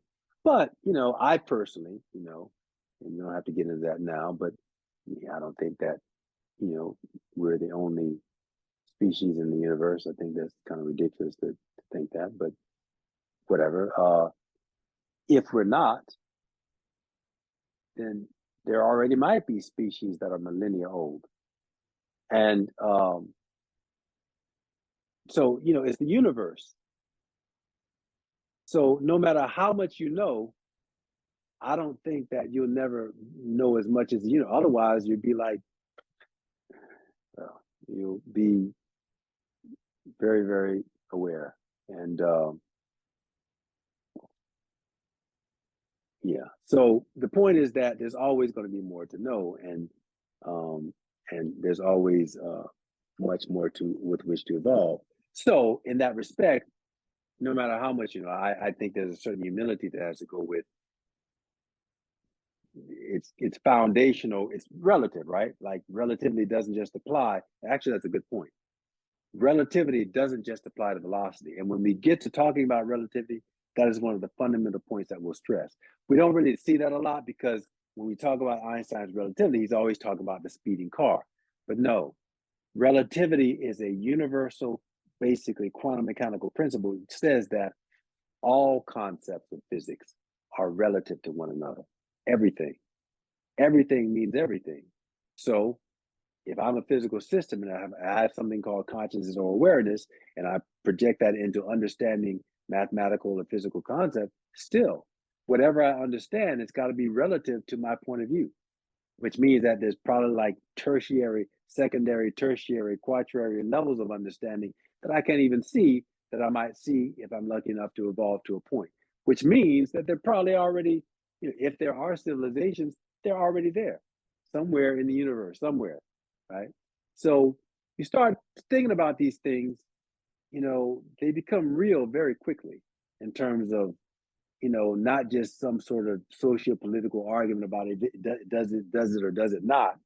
You know, like once you kind of cross that threshold, it's just so much else to think about. Uh, so I'll leave that there. We'll take a break. When we come back, I'll do what I said. And let me just keep it in my mind. Let me write it down so I don't forget. I want to do the elevator problem. I wanted to do something else too. I want to show what mu depends upon, mu dependence. And I want to, there's something else.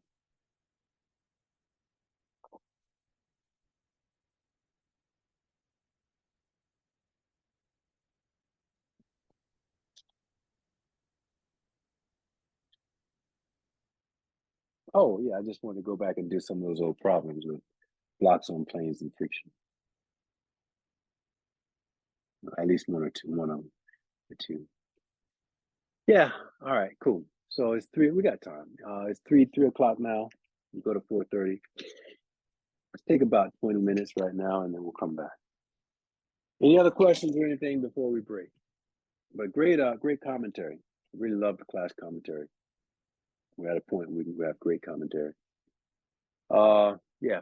Any questions, problems, troubles, and or gripes? Thanks for that information. Raheem, and let's break. So we'll be back at like 3:20, between 3:20 and 3:25. Right. Oh, actually, you know what? Before you go, I can just set up this guy. This is a nice, and you can work on it. We'll do a working break. Therefore, we can have a little bit more time. You can be at your leisure. So yeah, let me go ahead and set that up because it's actually pretty easy, but still, it gives you something to work on. I want to do 2 problems. Basically, the problems that we talked about. One where we're right at the critical point. We increase the angle, and we're right at the critical point where the object is about to fall, but it hasn't fallen yet. So as Newton's first law applies to that situation. And I want you to basically solve for assuming that we have the mass and we have the angle, solve for the coefficient of friction. So static case. So we want to find mu s, where we have an object. Yeah, we can do a working break, and therefore we can take a 30-minute break if I set up this. We're not wasting time.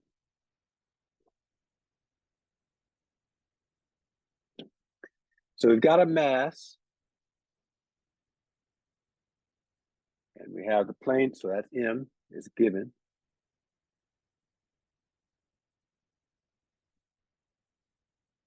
So given m and theta,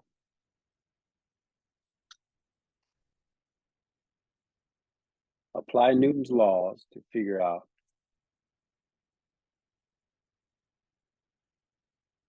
mu. What does mu actually depend upon? Mu s.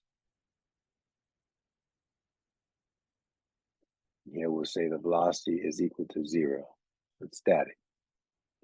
But if we found, and so this is theta s, static angle. But as I told you, if I dropped it down a smaller angle, oh, and that's the other thing we have to talk about, like look at why. So if I drop it down a smaller angle, and that this sets up talking about your question, like kinetic. Basically, it's the same scenario, right? But it'd be a lesser angle, so maybe let's make it look less like this. So now this is going to be theta k, not r, but k, kinetic. I've got the same mass on the object, but now it's going to be moving down at a constant velocity because I found that angle where that happens. This would be, when this starts to move, it's going to be accelerated motion. So that's Newton's second law. But right now, it's at that critical point, where the normal force and the frictional force are equal, and then they're always equal. But then beyond that, the frictional force would be, or the mg sine theta down the plane would be greater. But then here, if it's moving down the plane again, we've got the first law, no acceleration. So again, given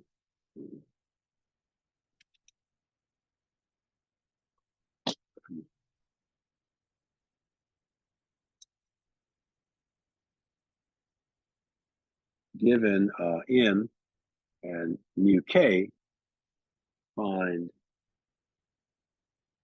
our theta k, find mu k. What is this dependent upon? And this is mu s.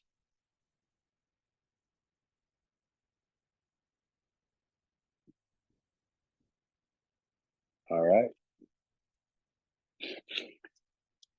Okay.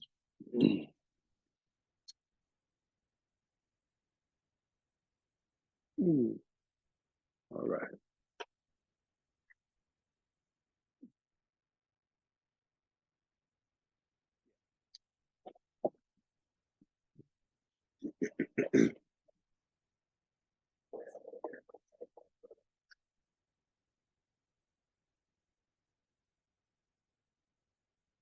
Hey. Oh, hi. So I guess I'm back.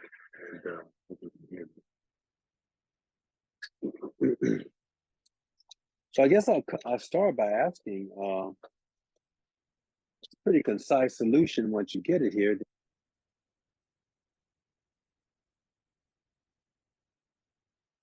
Static is. Anyone get that?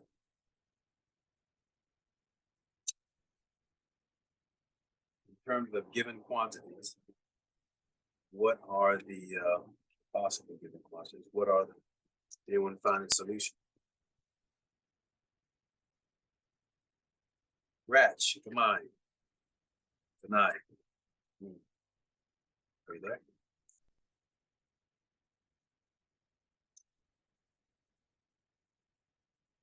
Are new for.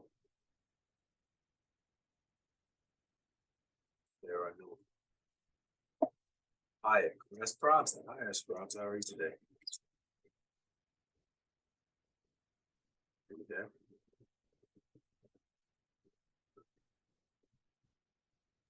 Professor, could you repeat the question one more time, Right. please?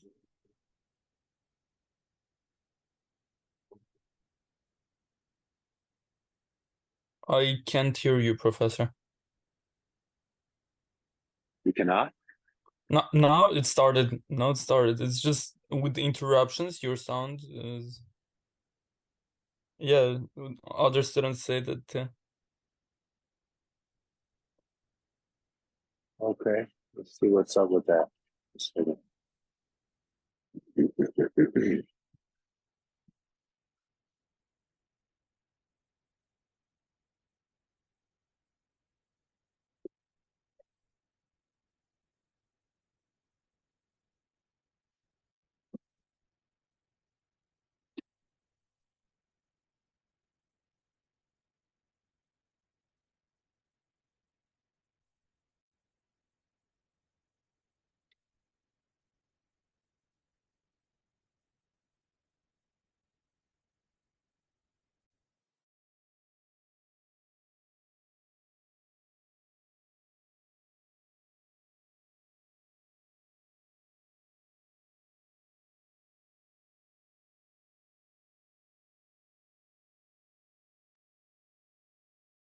Let's try different earpods.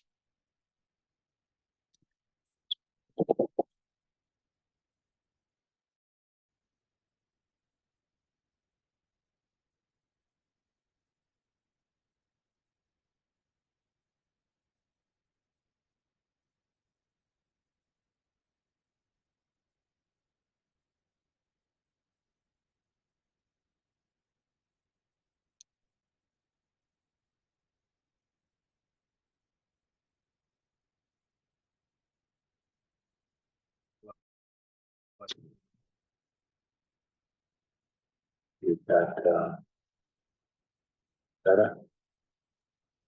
Yeah. Yeah. You can hear me well? Yeah. Good. Awesome. Okay. As I called on a couple. Hi, Kiwana. Did you have thank you. Yes, did you have a solution for that guy?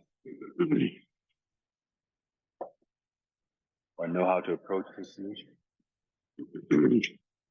Hi. Oh, I'm not sure. I'm not sure.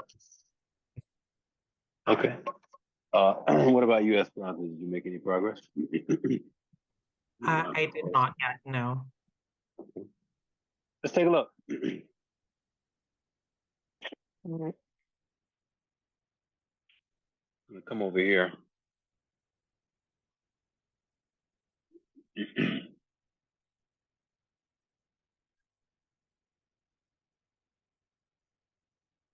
I'm guessing this is going to be somewhere in the chapter as well. This is something that people usually discuss, and I can put up there. Wow. I see it there's in there.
All right. The static case. Well, what forces do well, we know what forces. We've done this so many times, but let's make sure we're on the same page. We're going to have space. We'll go ahead and throw in our axis.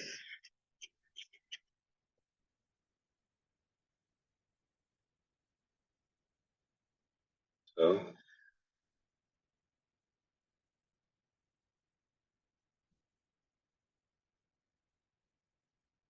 now we've got 3 forces total. We got the normal force up along the plane there. That's N. We got the frictional force back like so here.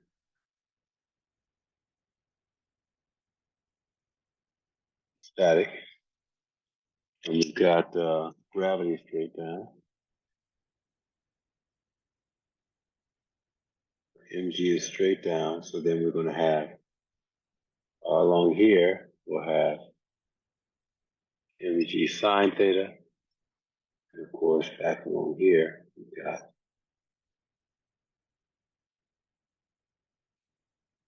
mg cosine theta. So when we take a look at our free body diagram, this is what we look. And of course, velocity is 0. We take a look at the free body for a static case.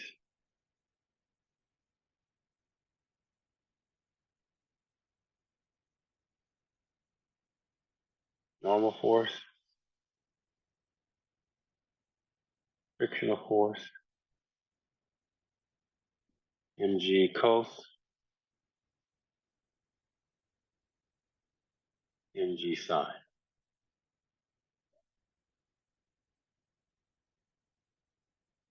Velocity is 0, so acceleration v equals 0, acceleration equals 0. So no motion anywhere at all.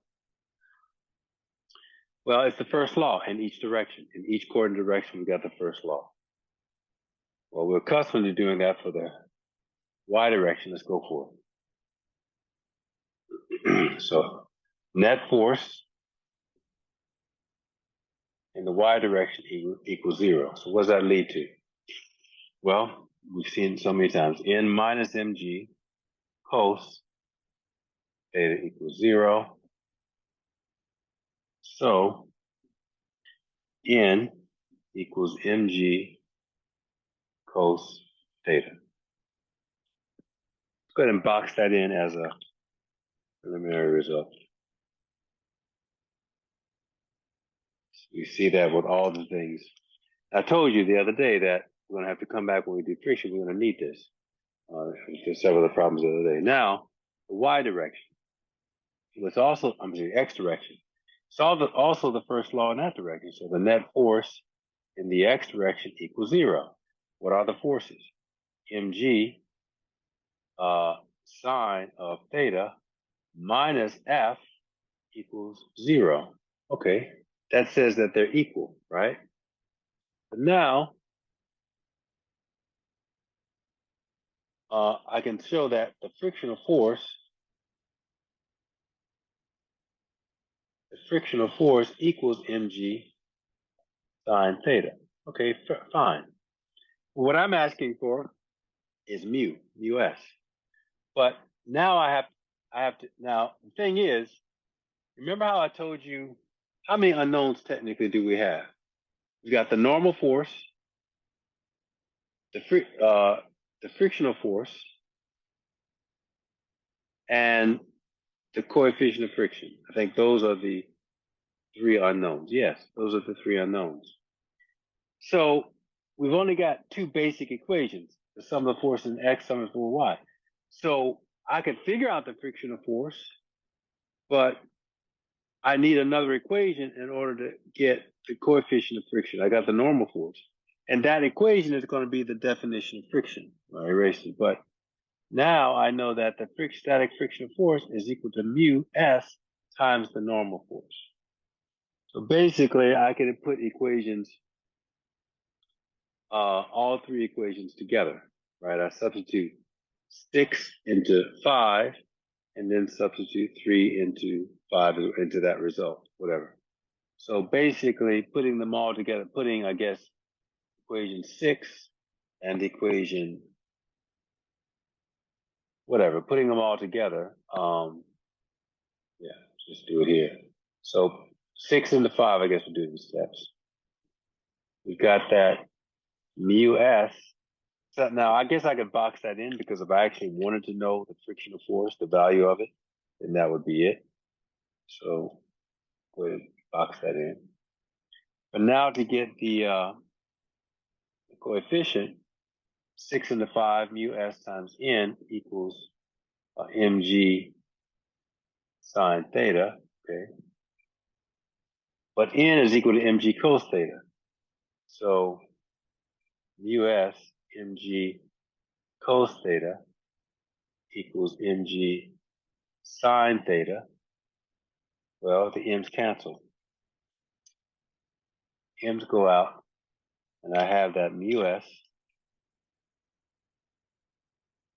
My final result, mu s is equal to, g's actually go as well. So I have sine theta over cos theta equals tangent theta. I'm going to call this theta s because it's the critical angle at which that happens. So mu s equals tangent theta. So it's showing you this is the true dependence of mu, and why it can automatically change from a mu s to a mu k simply because the object starts moving. It has nothing to, so it implies that it has nothing to do with the substance of the material. Oh, really? At least the difference between mu s and mu k, the relative difference.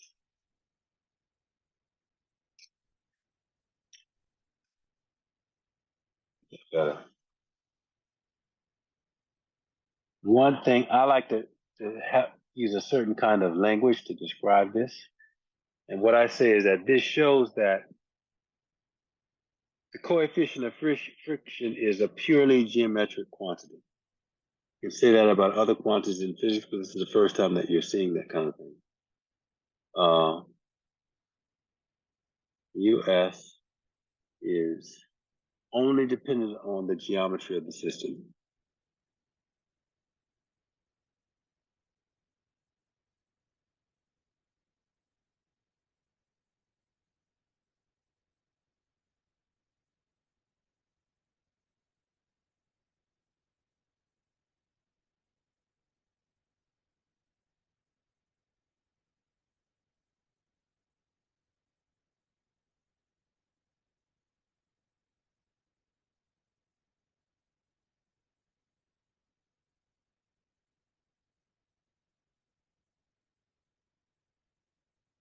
Okay.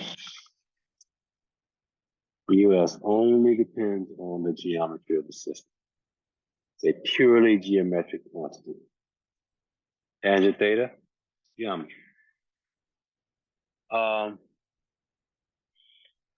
Well, I guess I could do the second one. I'm going to leave that for you to do, but you can see it's going to be the same, the exact same derivations, just that every place we have an S, we put a K. All right, because here, if you're moving down the system at a constant velocity, there's no acceleration in the X direction. There's certainly no acceleration in the Y direction. So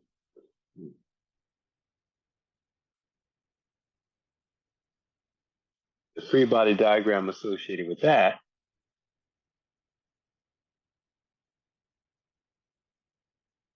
looks almost exactly the same. Normal force up, kinetic friction up, mg cos down, and along the y, negative y, and mg sine here. So what we can show, all those results will be the same. We just write them down. Should we write them?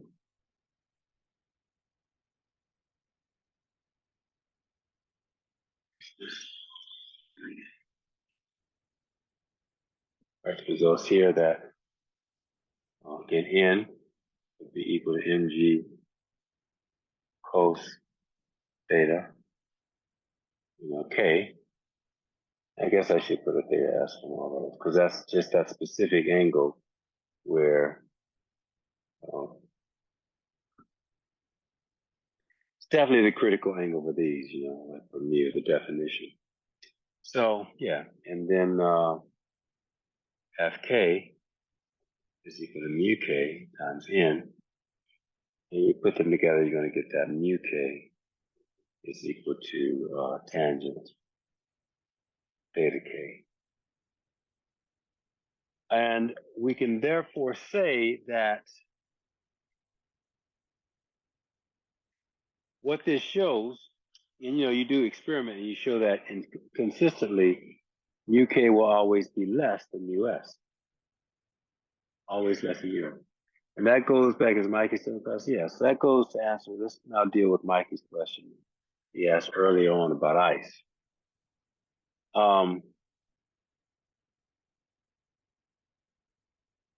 Yeah, so we want to put in the properties of, I've erased those properties, but the very last one I want to put is with these two. Mu s is is dependent upon geometry, and also,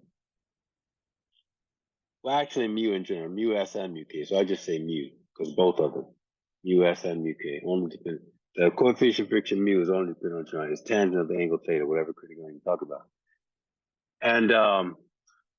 And by the way, I guess it's not just the critical angle, it's whatever angle there is, because the mu will change if the angle changes. So yeah, it's dependent on the angle period. Now, also you're going to consistently see that mu k will always be less than mu s, always. And so that's basically kind of what Mike was asking about, what's going on with the ice melting and stuff. And so let's talk about that. Oh, Professor.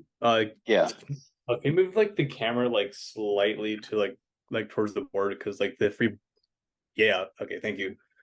Yeah. Sorry about that. Yeah.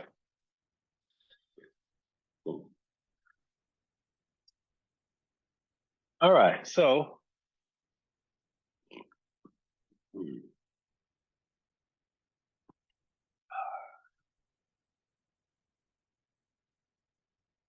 Very calm.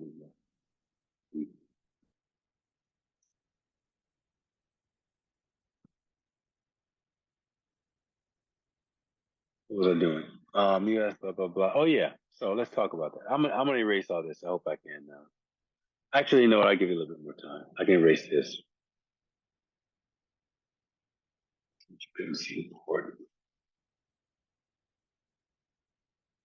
All right. This is how I explain this. Now we know that we've got friction. You know, you rub your hands together. What do you get? You get heat. Okay. And my hands are fairly smooth, right? So it's pretty easy to rub along. But what if I took, some sanding paper and I strapped, or I won't say glued, but maybe I had a glove, like I put sanding glove on, because I think they make gloves like that.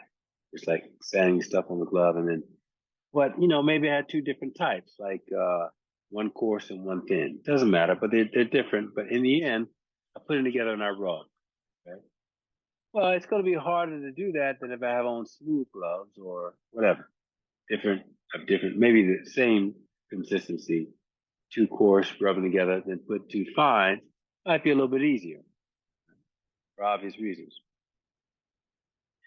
The point is that if I were, no matter how smooth a surface I make, it's really just a matter of order of magnitude that if I break down, go expand out the surface, I might see that one surface looks, I'm exaggerating, but something like that, right? It's not smooth, right? Certainly if you go down to the atomic level and expand to like an angstrom, yeah, you're gonna see like bumps, just be atoms, then nothing, then an atom. So that's clearly not smooth. In fact, there are pictures. They might have them. I think they have them in your book at some point when we get to that. But now, if I take another surface and it's also jaggedy, right?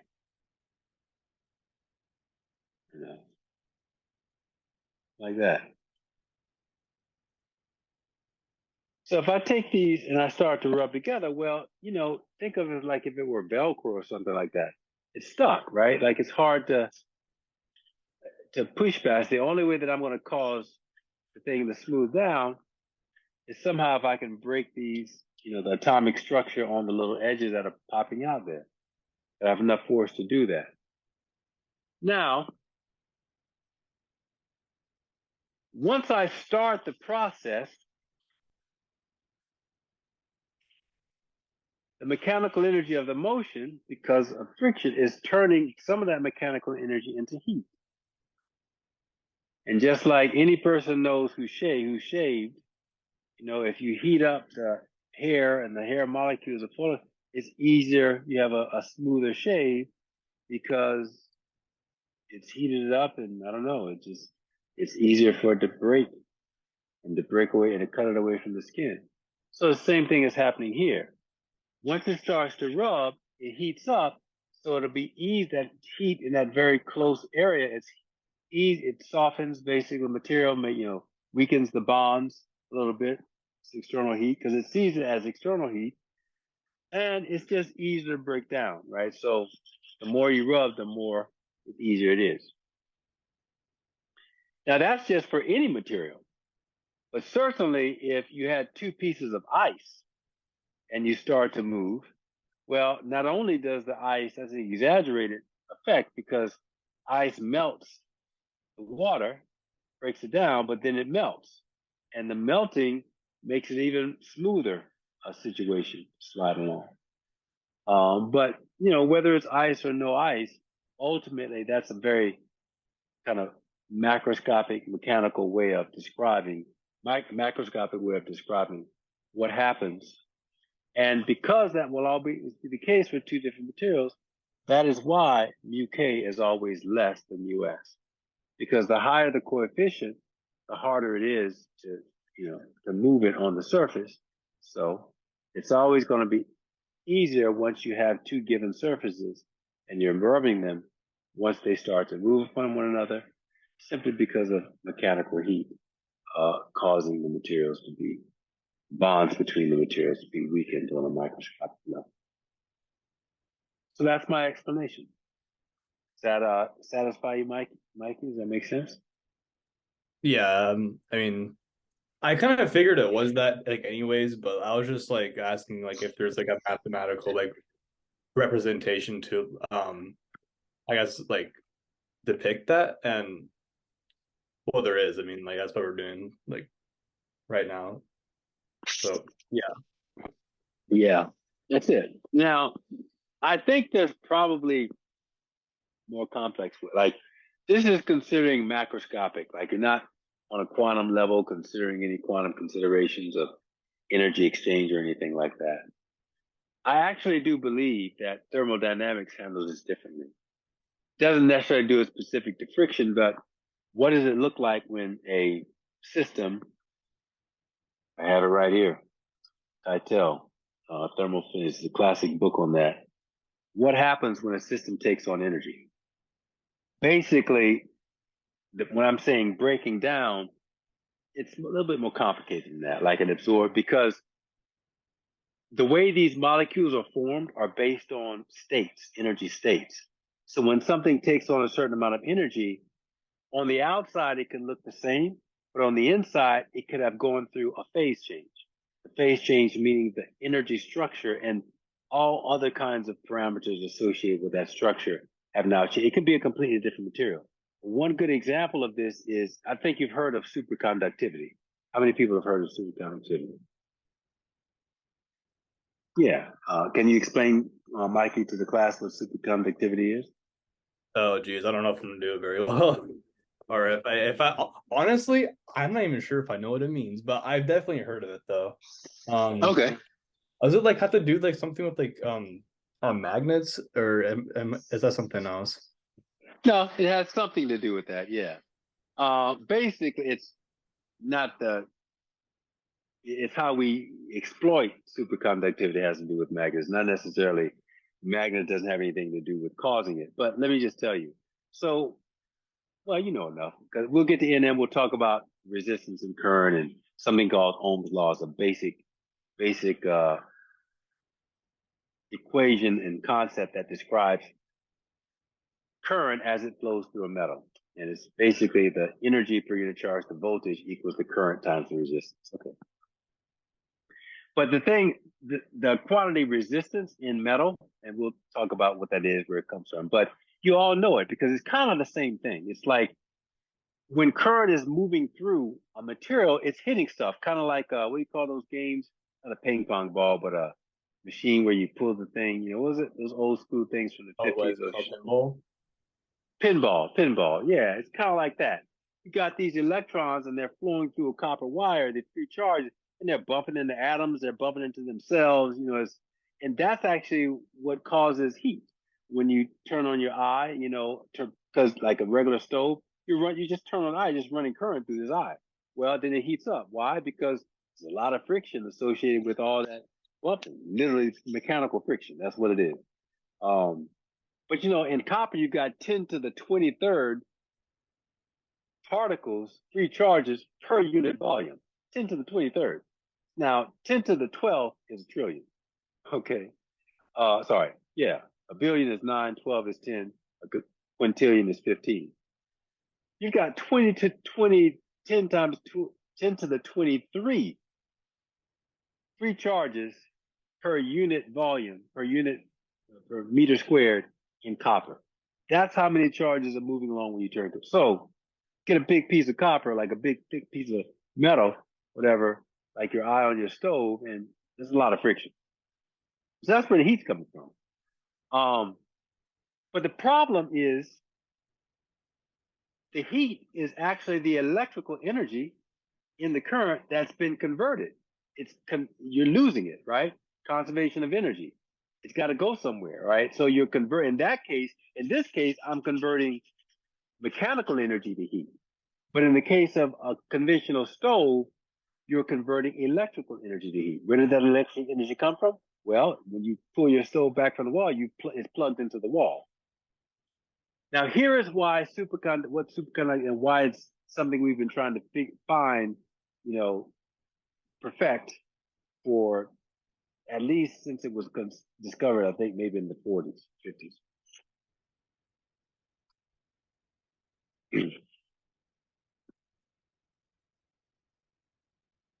Resistance is the collective stuff that the charges are hitting when it is flowing through.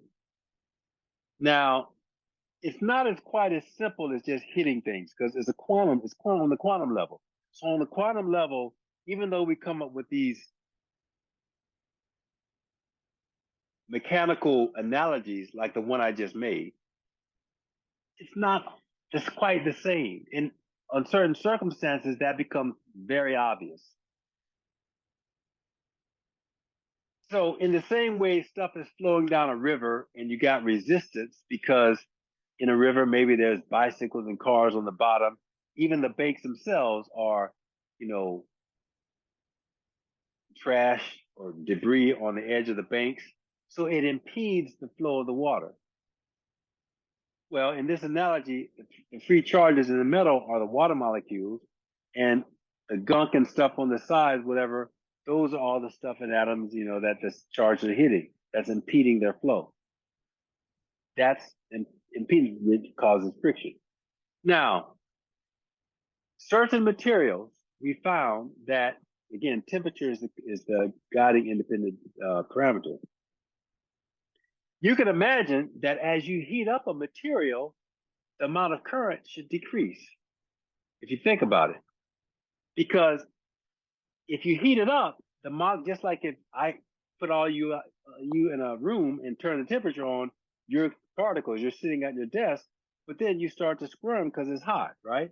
Well, in any metal or any material, you heat it up, what's happening is the molecules are vibrating more. And even then they're connected to one another. The atoms are connected to one another through bonds, but those bonds become loose and the atoms can vibrate more, and ultimately they can get so much energy that electrons started jumping into different energy states. Ultimately, it can just disintegrate into a gas or something that's not a solid.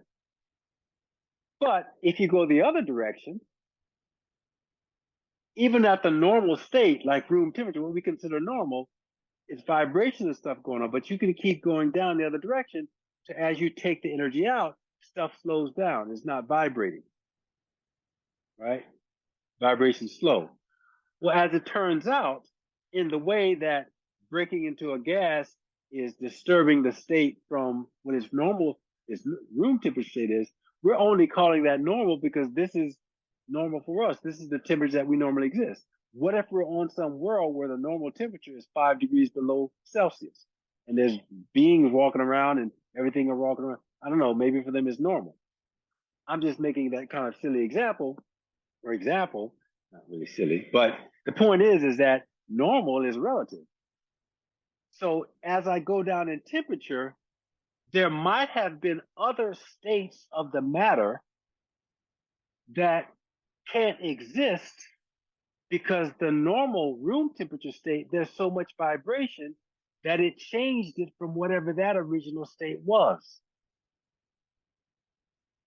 There's a whole area of physics, which actually was my area of physics, called condensed matter physics, where we're studying that. We're looking at materials and putting them into different external states, external environments like temperature, magnetic fields, and looking at what happens to them. But the baseline is to do something called specific heat. It's what Einstein said. If you could only make one measurement of an object, you could you didn't have the means to make any other measure, you had to choose. What measurement should you make? It should be specific heat. And that is measuring the states of the material as you go from whatever the highest material you can down to the lowest temperature, excuse me. Because what you will see is as it does that, some material actually change state. On the outside, they look the same, as I said before lunch, or before the break, but on the inside, they're completely reconfiguring themselves. There is a specific time, so that's what superconductivity is. It's a kind of state of some materials that when they get to very low temperatures now, they completely reformat inside. And this specific transition is the resistance in the material just disappears. It's not there anymore. Now, I know I described the resistance as saying that the electrons and stuff were hitting into atoms and other stuff like that. So you might say, okay, well, that's the stuff that was causing the resistance. Do the atoms disappear when they go? And the obvious answer is no, because that would mean the material would disappear. I mean, the atoms are the material, right? There's no difference when you get on the quantum level. The matter are the atoms. They don't. Well, for whatever reason, and there are reasons, the way the material reorganizes itself, I don't know. And I don't even know if we know, like, because I'm explaining it from a non-quantum point of view. Like, it hits the stuff that causes friction. I don't really know what happens. I don't personally. Maybe there's some people who figured it out, but what we do know is the result is that there is no friction, but the current can continue to flow, which means you can put current in the thing from a specific voltage, but because it's not dissipating, no electrical energy is being turned to heat, the current stays there forever. I mean, there is some little slow dissipation, but it literally takes thousands of years, theoretically, for the current to come out. Now, the problem is that because we have to keep it cold, we have to lower the temperature, it takes a bunch of energy to do that. But someone at some point realized that, whoa, what if we could do research and figure out to make materials where the TC, the transfer temperature, I think, or whatever, I think it's basically the critical temperature, TC, the critical temperature at which superconductivity occurs for a particular material. What if we could make it like room temperature? So there's a whole area of research where people begin to figure out what materials we have around us that we could make that are superconductive, and then how can we tweak them so that the superconductive transition happens at higher and higher temperatures, preferably to room temperature. Because if that's the case, this light bulb here that I've turned on because I've had to plug it in, you can make a device where the switch doesn't draw voltage from the wall. Basically, it doesn't need a voltage. You place current in the circuit in the first place, and the switch just switches to the circuit on and switches to it off. So if all the materials in the thing, in the light are made of superconducting materials, at least in the circuitry, the current's just there forever, and it never dissipates because there's no heat to dissipate it. So it's just there, and your switch really just flips to getting the current, and then comes to not. And so you never have to buy electricity for that item anymore. Yeah. So that's what the fuss is about superconductivity. Now, even though we don't have that yet, in fact, I think somebody, like, you might have heard it in the news a couple months ago, somebody claimed, you might have heard it. That's what they said. They claimed they had a room temperature superconductor. That's what they were talking about. Because we've been researching this now for at least 70, 80 years. And, we haven't really even gotten close. We've maybe gotten very much higher temperatures than when we initially found, because a lot of these things happen like, very close to 0 degrees, like 7, 9, 8 degrees, 12 degrees, Celsius. But the highest when I was in grad school, I think the highest TC was like 42 degrees. And so in the Celsius scale, 0 is absolute freezing and 100 degrees is boiling. So if you're at 42 degrees Celsius, I mean, it's still pretty cold. Yeah.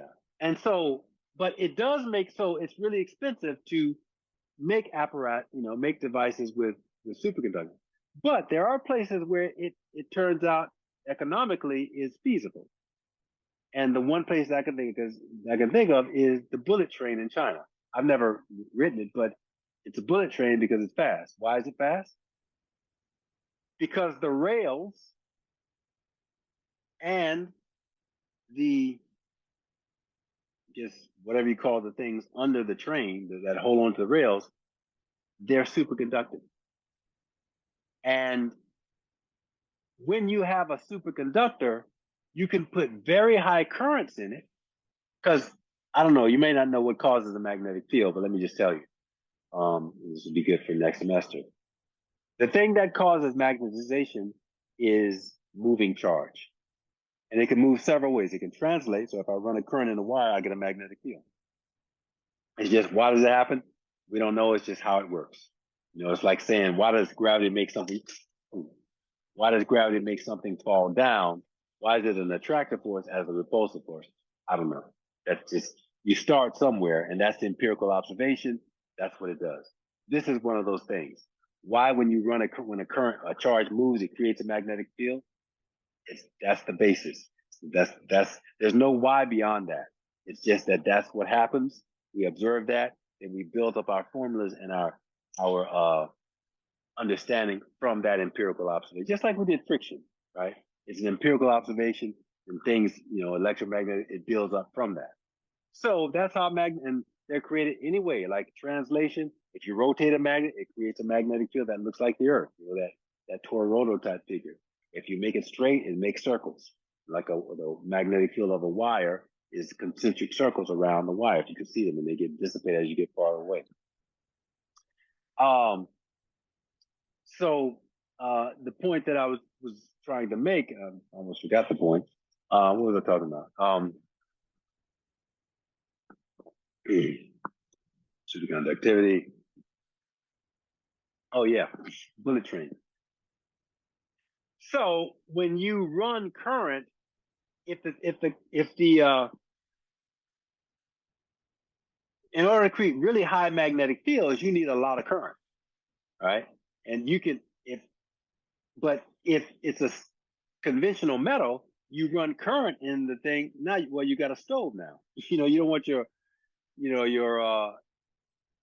rails heating up so much that they're glowing, because then they just melt in the train. It's like how you freeze an engine, right? It gets so hot that things just melt in the freezer and it's done. You have to throw it away, right? So, but if you have superconducting material where there is no resistance, you can put as much current in that thing as you want, and it creates a really strong magnetic field. And in the case of the bullet train, it's enough of a force, magnetic force, that it lifts the freaking train off the track. The train is floating on the track. So that's why it's so fast, because whatever propulsion system they have is pushing the train along, and there's no resistance. The train is floating on the track. So that's what the bullet train is. And that's actually the same train type, prototype, that Elon Musk that train that he wants to build from LA up to wherever, San Francisco. The Hyperloop or whatever. Yeah, that's what that would be. It's called it's not really a technical term, but the popular term that scientists refer to is maglev, magnetic levitation, because it's using superconductive material to create a magnetic field that's strong enough to cause the train to levitate on the tracks. It's just floating there. So you could come up and, whatever pushes the thing along, it's going to move along even if you just like bumped it, it's just going to move along at a constant velocity. It would never stop. But certainly if you have something driving it, this thing's going to be flying. It's flying. It's going to be really fast. But the point the other point I want to make is that that's a lot of money. You got to keep the whole track whole. You got to keep everything so it can reach whatever superconductivity there, depending on the temperature. So for the bullet train, it makes sense to do that. Why? Because it's China. They got like a gazillion people, right? And there are people riding the train all up and down the place, so they make a whole lot of money on that. It's all, it's a lot of money. So they generate a lot of money to handle the overhead of maintaining the train and stuff, and keeping the thing cold and keep it superconductive. But obviously, if they had room temperature superconductor, oh my gosh, they'd make bank, because it doesn't cost anything, relatively speaking, to levitate the train. And so that's the thing that I'm sure the research, I'm sure it's probably, when I was in grad school, I got my PhD in 2002. So that was 21 years ago. 21 years ago, TC was 42 degrees centigrade. I'm sure in fact, maybe somebody could Google it. What is, the highest temperature for superconductivity? Like I said, the people claimed they had room temperature, and then they had to take it back or something. I think in the last lecture, there was some news article about some people in, I think it was Hong Kong or China. They said that they got close to making a material that was superconductive. It was called LK99. Yeah, that's right. Yeah, Yeah. that's the LK99. So what they got close, yeah. Yeah, I mean, because generally it's at 0 Kelvin, right? To get to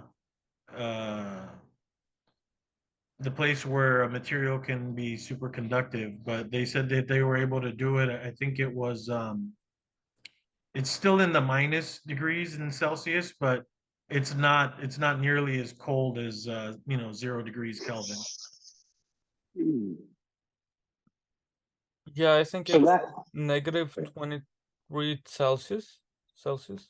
I searched What's it oh, up. so negative 20? Yeah. yeah, so I was off. My bad. I said zero Celsius and 100, but it's actually the Kelvin scale. You're right.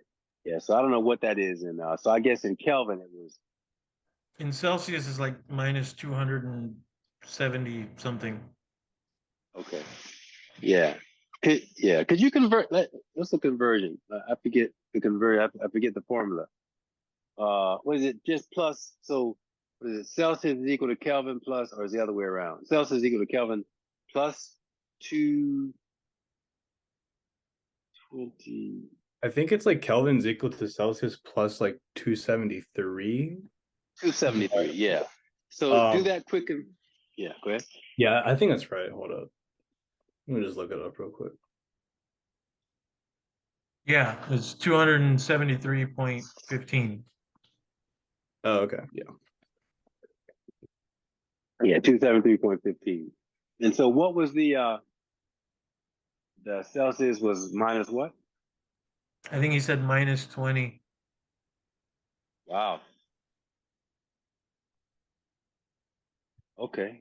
So that's even yeah, I'm pretty sure I'm thinking it was 42. So I guess it was 42. Could have been 42 Celsius, if that's the case. It would have to maybe Kelvin? Okay. So 42 to 273 minus 30 something. That's a big jump in 20 years. If that's what they've done. What 273 minus what was that? What was the what did they claim was their Celsius temperature? 30 what? I don't remember the specific temperature they got, but I know that they got a lot of press. It was a couple of weeks ago. Yeah. And they got a lot of press for I guess getting closer to having a material that superconducts at near room temperature. So Yeah, so if it's 30 something, that's that's gonna be like 230, 240 compared to what it was when I was in the research game, which was like 42K. I mean, that's a long way. So yeah. Well, that's what the big fuss is about. That's what superconductivity is, and that's why people have been spending a lot of time and money trying to trying to you know trying to get these high TC is what they call high critical temperature superconductor. Apparently, okay, Awesome. oh, sorry. Yeah, go ahead. I did a quick search. I'm not sure if this is right, but apparently as of 2021, I'm just gonna quote this from what I read online. As of 2021, the superconductor with the highest transition temperature at ambient pressure is around 133K. Okay. That's That like sounds 100. Yeah, that's like go ahead. a minus 140 Celsius, which is still very cold, but that's a lot better. Like, I just want to have an improvement from like what 42 Kelvin, is that right? Yeah, yeah. Yeah, And it was that's definitely 42 Kelvin in the late 90s, early 2000s. Yeah. yeah, now it's Yeah. 130 something. Okay. That makes so yeah. Oh, Right. I wanted to add from my search, I've seen a source of Wikipedia is not that reliable source, but it said over there that the latest temperature is like 250K Okay. Kelvin. I think that would be the Chinese, because that's what I figured about that much. I didn't know he didn't remember what the Celsius thing was, but if they're taking that, if Yeah, that it's went through, negative 23 Celsius. yeah. Yeah, I'm pretty sure that that's the Chinese people, like whatever that was. That's what I was trying to. I said it was 230, 240, something like that, because that's what it would be if the Celsius thing was 30 odd something. So I'm pretty sure. Did they on that article? Did they say what material that was and what lab it was from? I didn't read that much. I read only the temperature part. I can just quickly open it up right now. Yeah, I'm pretty sure it's going to be those guys because I mean it's a big deal, and I thought it was still, before that I didn't know exactly what it was, but I had heard, years ago that it had gotten around 100 something. So that's where I, still thought it was, 100 ish. So that makes sense. That would be 113 or whatever you said, uh, Mikey. So yeah, yeah, cool. It's cool stuff, man. And you know, just to kind of take it there a little bit since we've come out of time now. When you look at any of these science fiction movies, or definitely any of the kind of quasi science fiction documentary shows, like they got all these alien shows, and all the time people are always going back and talking about the materials that they got from Roswell. Go back and look at those original recordings. Talk about how they had this material that was metallic. They fold it up, and then it pops up supposedly, before they started claiming it was a balloon.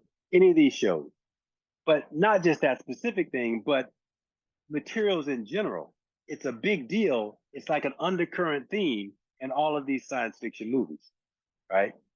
This is why, because maybe these things, materials that can do things that for us seem completely crazy, they don't exist in the natural, on the earth in a natural way, or maybe they do. Maybe they're just down deep in the earth, or I don't know. Or maybe you could, like it's why in chemistry uh, the table is the periodic table is such a big deal because these materials have all kinds of properties, and research is really just, I mean, that's what all condensed matter physics is all about. Just trying to figure out the properties, electrical properties, uh, thermodynamic properties, mechanical properties, and whatever properties we don't even know about yet of these materials, right? Because you can exploit them for all kinds of things. Anything like growing mechanical robots and stuff like that, which is, what people are, I mean, that would be like basically, what, yeah, like when we see it on these shows like Star Trek, well, Data was so if you actually got something like that character Data, who was a sentient biological machine that is, and I mean, that's the debate, right? Is it conscious? Is it not conscious? Like what is consciousness? At what point do you become self-aware? I don't know. But my point is that's material science, even though it's not really the kind of thing that they stress in the movies about those things. In order to do something like that, well, actually, it was a great show that came out. What was the new version of? Because they had one when I was a kid, Westworld. They actually showed that a lot implicitly in the scenes of those shows. Like when they were recreating the skin and stuff, like they kind of had this really cool, it's one of the coolest intro videos of the show that I've ever seen. All of the stuff in that material science was a huge factor in the science that they were illustrating there, in addition to clearly a lot of other breakthroughs that would have had to be made in terms of, other various other things. But in order to make something like that, material science would be huge, right? So this is why these things is not just that this one type of phase transition that we know something about it, we're trying to go for, but there's probably infinite number of types of things out there in materials that, as you learn these things, will become relevant with regard to evolution. Our evolution, maybe even our survival as a species. So that's also why it's important. It's just about pure science and really understanding it enough to you can control it enough to where you can make stuff and make, life better. And yeah. So that's also why it's a really big deal, superconductivity. Well, cool. Well, I didn't do all the things I wanted to say. I forgot. What did I say I was going to do? Oh, we still got to go back and do some problems. That's good. Honestly, we need more than. So I had that scheduled 2 days on Newton's laws. Yeah, because I kind of quasi introduced it on last Thursday, but we hit it. Well, we need 3 days. It's a big deal. So we need to. We'll take Monday, and on Monday I will still spend more time in this because these two chapters in my notes they kind of run together. Chapters uh, 5 and 6. It's one unit. In my notes, there's no separation between those chapters. But so we've got friction in. Drag is something I'm going to introduce it, but we're not going to do a lot of problems. I'm just going to derive the equations. I'll probably do that this weekend and post it up. I'm not going to spend time in class. But in class, what I'm going to now do, and you can go ahead and practice. See if you can go back now. I've shown you kind of how to set friction up here but basically in the x direction now, when the thing flies down the plane, you'll still have the first law in the first direction, but you're going to have the second law in the x direction. And so now you're going to have to take that normal force and substitute it into the frictional force, and that's going to give you a new a more complex equation that you didn't have to solve simultaneously with both directions or both objects, and that will give you new equations for acceleration and tension for all of those problems we did before. The flat plane, the one slanted here, the one slanted there, and then the ones together. You can go back and now put friction into all of those. So I'm not going to do all of those probably in class next week, but I'll do a couple of them, and then I'm going to go on to centripetal force. So go ahead and read through that, centripetal force, and those things and friction. And you can read a little bit about drag.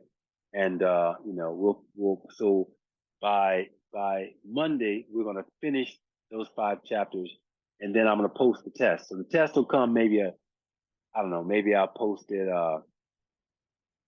Friday to be due on, the next Monday or something like that. So basically, the next test comes, it will be due 2 weeks from. I might give you a Wednesday. I don't know. We'll see. But it's basically 2 weeks from either Monday or today. So that's and I think I have to look because I posted. There's a date on whatever the date is. I think I spread it out, but I think it's about 2.5 weeks between each one. So you can look on the syllabus and the date is there. And I think we're still on pace. We're still on pace to make that date, but I can shift around a couple of days. All right. So keep it rolling, keep working. We're starting to kind of pick up the pace now. You got some sea legs under you, kind of. I can feel it. You have some ideas, about how to work now. So we got if this were a long distance run, we're just at the place where we found our pace. Now we got to run, for the rest of the semester at this pace. So that's kind of a qualitative description of where we're at. So keep reading, keep studying. Go back, cycle back. I'll put in some more extra problems in kinematics from I told you I was going to do that. I will do that. And, yeah. All right. So any questions, problems, troubles, gripes?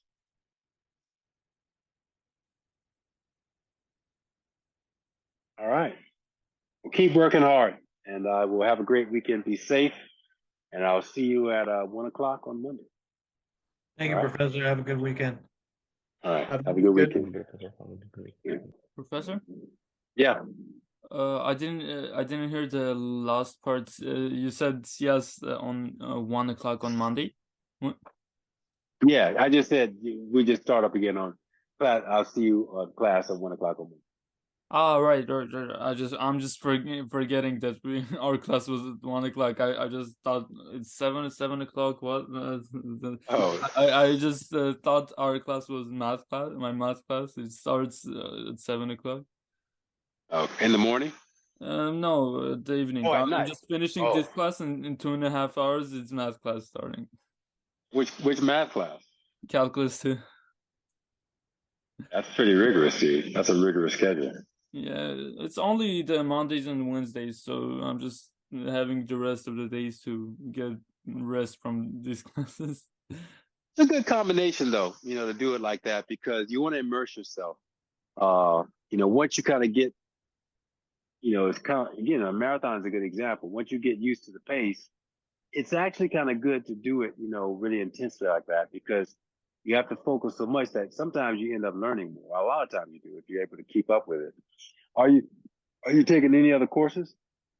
Kinesiology and computer science. Jesus. No, it's That's a tough mine is one. compared to others is easier. There's a student, I don't know her name. She's taking like 22 units in the like class group chat. Yeah. What's your what's your major again? Computer science. Yeah, that's is your computer science tough? Which course is it? It's not tough right now. It's computer science to not 216 was last semester. I don't remember what's after 216. Or I don't know. But what do you do? I'm not a computer science. I have no oh idea. Yeah. What are you studying in? C++. Oh, so it's yeah. Well, I mean that's those class. I mean every time you're learning a language, I mean that's a lot of time. And so yeah, that's a rigorous schedule, man. So yeah, but that's what it is. That's when you're what sophomore or junior? Sophomore. Sophomore. Yeah. Yeah. Yeah, that's what it is, man. That's what it is. The first, after that first semester, the next 3-4 semesters, that's kind of the make or break, right? You gotta like dig in and get it, and then you kind of level up. So, but I hope this class is helping you, and I hope I'm definitely feel like I'm covering what's necessary. Yeah, So this hopefully you class can. is good. I like this class. My math class is just I'm getting tired of math. Every semester is math. Dude, you're preaching to the choir on that one, but I gotta say, stick with it. Try to learn as much as you can learn because, dude, if you don't know the language, you're dead. You can Yeah. know everything about it. I can vouch for that because I was one of those people where my intuition for physics always led my math, and I could understand something, but I couldn't explain it because I didn't know the math. I'd be like, it was so frustrating. I'm glad that I'm at least beyond that point, but it was difficult for me. Difficult for me. That's why I kind of am so careful about going through all the details now, making sure that because I don't want to have anybody feel like I felt when I was in, particularly with the integration stuff. We hadn't gotten to that yet, but like I do everything. I don't leave out any steps because I'd be so freaking frustrated. Like the other day when someone was asking me about the trigonometry, I think I skipped a couple steps, when I was doing the trig, and then I went back and did it because now that's, maybe I might skip a couple levels of trig, but like I really kind of work out the details because I can't tell you how many times that when I was at the sophomore level, man, I just get lost. And it wasn't the physics. It was just, I couldn't follow. I don't know. I just wasn't following the math. I didn't have all these questions and insecurities about math. And I just don't want anyone to go through that. So anytime we have any mathematical concept, like this thing with drag, I'm gonna do a really good workup and post it because that you're gonna see again. It actually might help you in math when you get to it. You haven't gotten to it yet, but it's one of my pet peeves. So I kind of talk a lot. I'm very wordy and it takes a long time with the derivations, but that's actually why, because I don't want there to be any hang up at all about the math. And if you don't know anything about math, I want to have it so explicit here that you can actually learn it here as opposed to having to go back to look it up in a math book and then apply. So I'm going to give everything. And that's worked for me. So I get it. I get it. But, hang in there because you definitely want to learn it. You want to learn the language as best you can. Yeah, okay. Also, I turned on my microphone because I wanted to tell the part about the superconductivity. So I opened up the article. The material was lanthanum, Lanthanum. lanthanum decahydrate. So is that the material that Raheem was referring to? They probably gave it a nickname because they said L something. So maybe that's it. Yeah, it's a lanthanum decahydrate is the made name. It's just a lanthanum and hydrogen together, and it was all over with it was pressurized lanthanum decahydrate that could do like under 250 Kelvin. That's really interesting. That's wow. Tell you some interesting research. So my research, I worked with lanthanum when I was in grad school. So my research was I worked with they're called the diantimonides. So all those couple of those elements down there, lanthanum, samarium, neodymium, they made these compounds combining lanthanum with oh, I forgot the name of it, lanthanum diantimonide. So antimony. So combining the rare earth metals like lanthanum is my dissertation. Lanthanum and samarium. Let's see. I think it was 5 that I worked with. Lanthanum,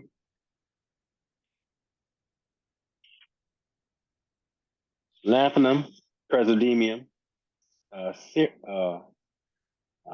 cerium. Yeah, lanthanum, praseodymium, neodymium, samarium, and cerium. 1, 2, 3, 4, 5. Now, we knew then that lanthanum diantimonide was superconducting. And my whole research was funded on, because, so basically, it's a great discussion. Whenever you do research on materials, so you know how some materials, when they form, they are purer than others, meaning when you have an ice storm and an icicle forms on your windowsill, the structure of that ice is different than the amorphous ice you make when you put water in your freezer. The icicle is a crystal. It's what ice looks like in its purest form of how it forms together.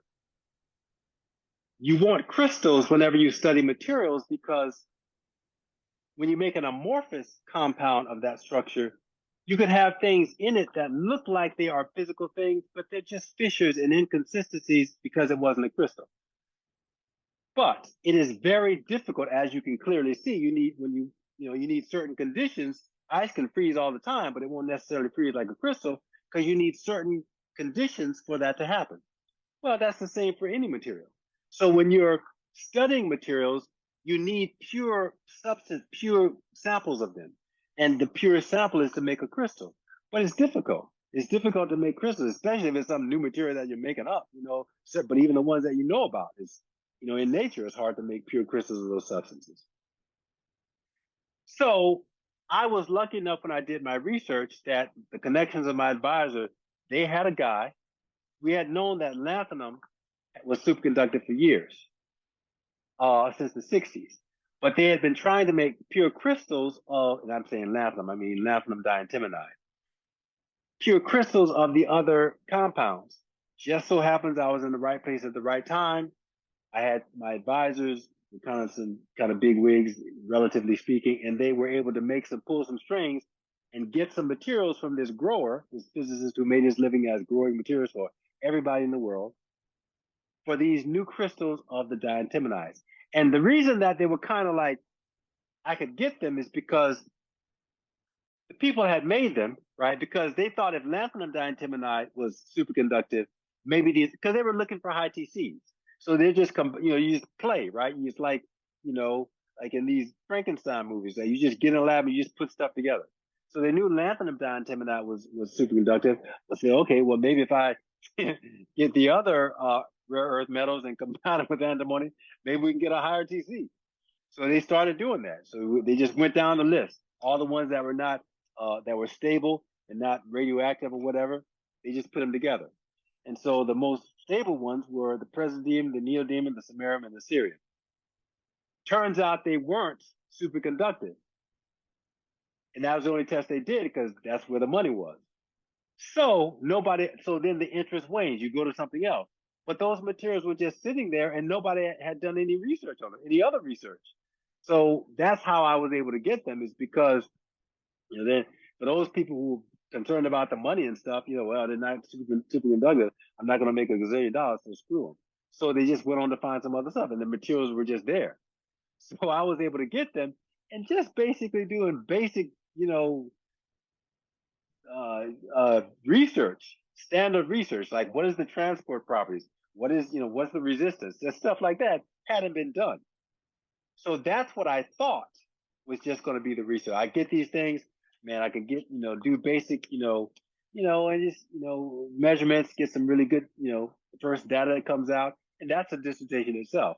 Now I had some pretty good strings that I was able to go to Los Alamos and do even more playing around, but like put them in magnetic fields, high magnetic fields, and just see what happens and stuff. But as it turns out, something even more big came up. That in these materials, there was a kind of phase transition that was going on that no one had known about because they hadn't studied them. And it's in the Keitel or any standard book. It's not as sexy as superconductivity, but it is what it is. And it turns out it's something called a Schottky anomaly. That at certain levels, the free carriers in the material, they don't become free anymore. They get frozen out where you can't put any current in it at all because there's no carriers. They're there, but somehow they're not acting like free charges anymore.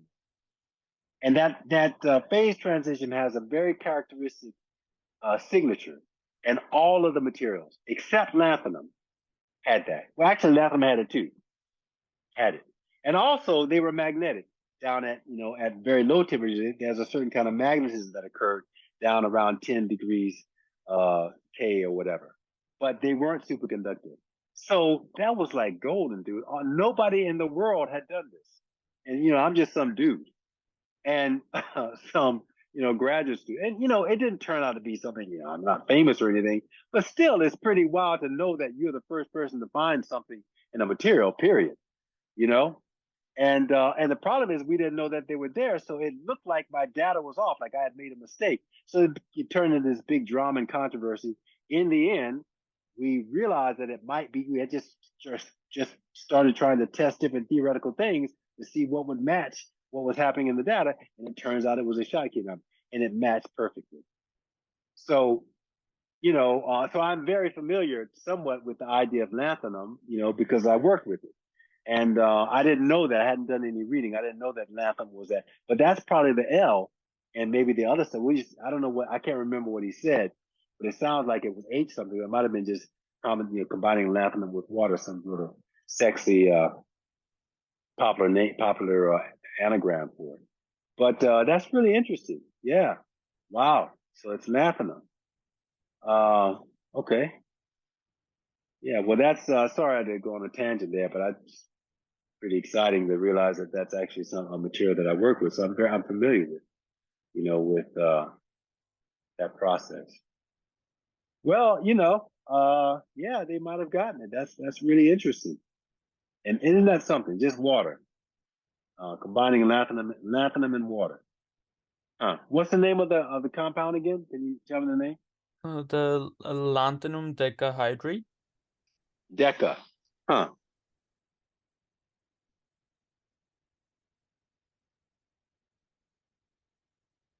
I forget my chemistry. I don't know what that means. Decahydrate. I don't know what a deca means. Does anyone know? Hydrate is supposed to hydride. I forgot what that means also. Well, it was a hydride, like IDE. Oh, hydride. Mm-hmm. Yeah. I forgot the difference between a hydrate and a hydride. But yeah. Cool, man.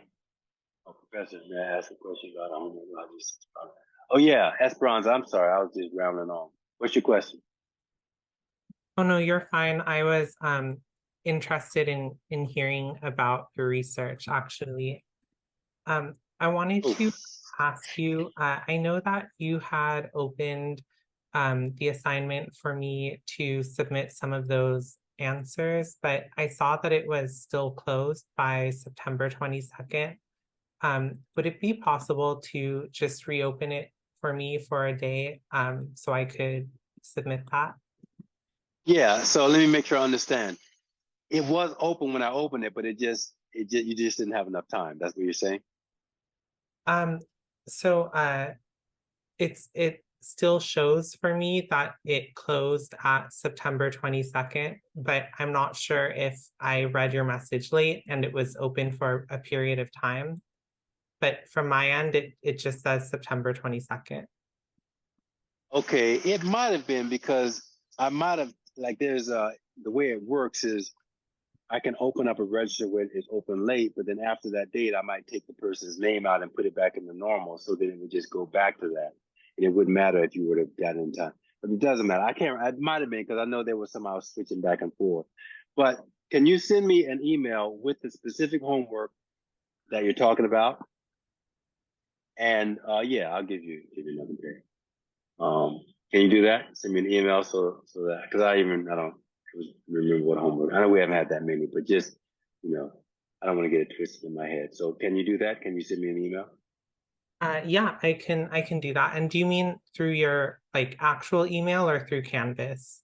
Yeah, through Canvas. Don't ever use the office email from now on in Canvas. Always use the Canvas email for class because it might get lost in the other or whatever. Okay. Okay. It all right. actually reports in there anyway. I get like a notice from there. So, but the one that I check daily for student business is the Canvas email. Okay. All right. Perfect. Thank you. And then also I wanted to ask you, Joel, who is also here right now, we worked on deriving the kinematic equations from Newton's second law using differential equations. And I was wondering if at some point, doesn't have to be now, we could show you and like you could tell us if, that's like the correct way to do it or any of that. Yes, and in fact, I will have that posted before Monday because I do that as part of the derivation for the drag equations of motion. I start with that. So I will go through and I'll post it, take a look at it this weekend. Then we can talk about it on Monday. Because I'm not gonna do the drag in class. I'm gonna do it, as a video and then post it. I will do it this weekend, get to it. But I start that lecture with taking Newton's laws and doing what you just said. Okay. Yeah. All right, good. Good. And there's two ways. There's an integral form and there's a differential form. Which way did you do? We did it through the derivative. I sent an image. This is the first part. There's like two other image screenshots I have for how we ended up solving it, but this is like how we set it up. Oh, awesome. So I can look at it right now. So yeah. Actually, why don't you, since other people are in class, why don't you share it as a screen share? Can you do that or no? So I guess they can see it there. So I guess they can blow it up if they got it there. Yeah. So I'll just blow it up. I'm looking at it now. So all the equations of motion come out of F equals ma, right? So F equals ma, right? Because it's R double dot. You use that notation where you're looking at like a junior level mechanics book with R as opposed to X, or you're just using 2 dimensions. I love that. And you're using the Dirac notation too, huh? Yeah, because we were trying to connect my differential equations class to physics. So well, I'm going to use an integral method, but yeah, you can use a differential method, and well, it's just kind of the reverse of the other. So you took fx equals max double dot,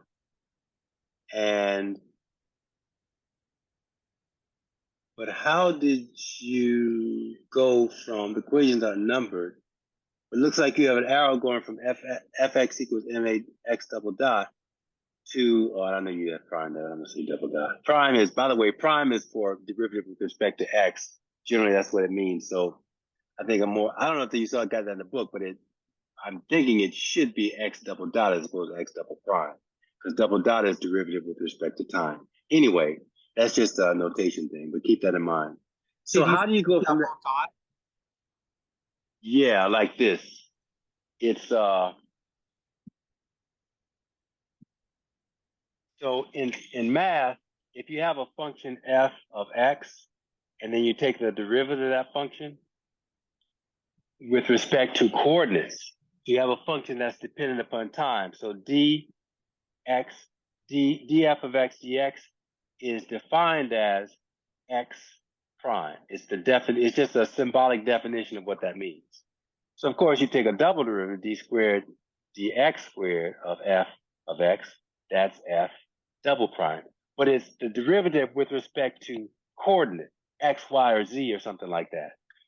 When you're taking a derivative with respect to time, you have that a similar shorthand notation, but they don't use prime, they use dots. So if you have a function that's dependent upon time, the derivative with respect to time is defined as f dot. It's just that.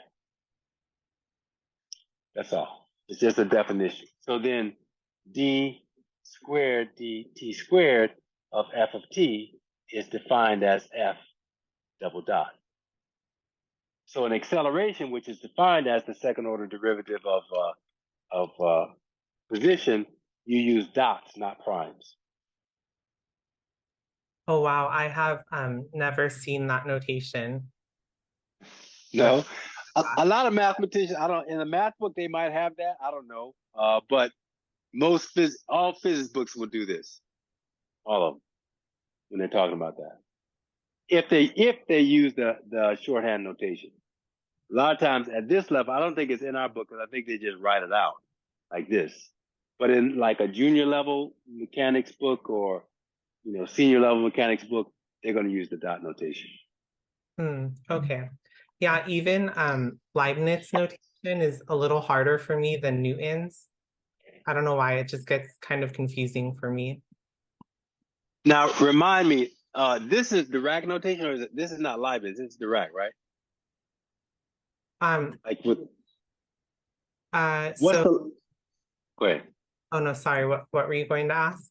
I was going to ask. Remind me, what is is this the Leibniz notation? This stuff, this df. Yes, and then Newton's is like the apostrophe, like prime. Okay, I didn't know that actually. Okay, I didn't know that Newton came up with that. Okay, well, yeah, then he did that as well because the prime. Yeah, okay, got it. Right. I actually kind of, most physicists do the Newton notation. They do the primes and the dots. So mostly in the book you'll see that. Yeah. Okay, so how do you go from fx equals ma, just so not to confuse you, I'll say double prime t, to the next equation? So from f sub x equals mx double prime of t to the position equation, you mean? Yeah. Basically through working out the differential equation, like writing it as a vector valued function and then working through that. But I don't know if I sent that in another screenshot. I might not have uploaded that. Oh, do you have? Oh, 2 messages. Let's see. Okay, there's not. I don't know that. Okay, so I'm looking at this now. We got the second one up. Substitute. You have x. So you start with at. So you start with the equation of motion.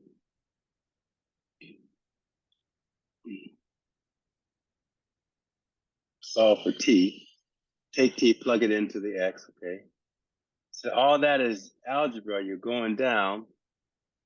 Well, that's what we did in class. The final result is if you eliminate t between the x of t equation and the velocity equation, you get the velocity squared equation, which is what that down.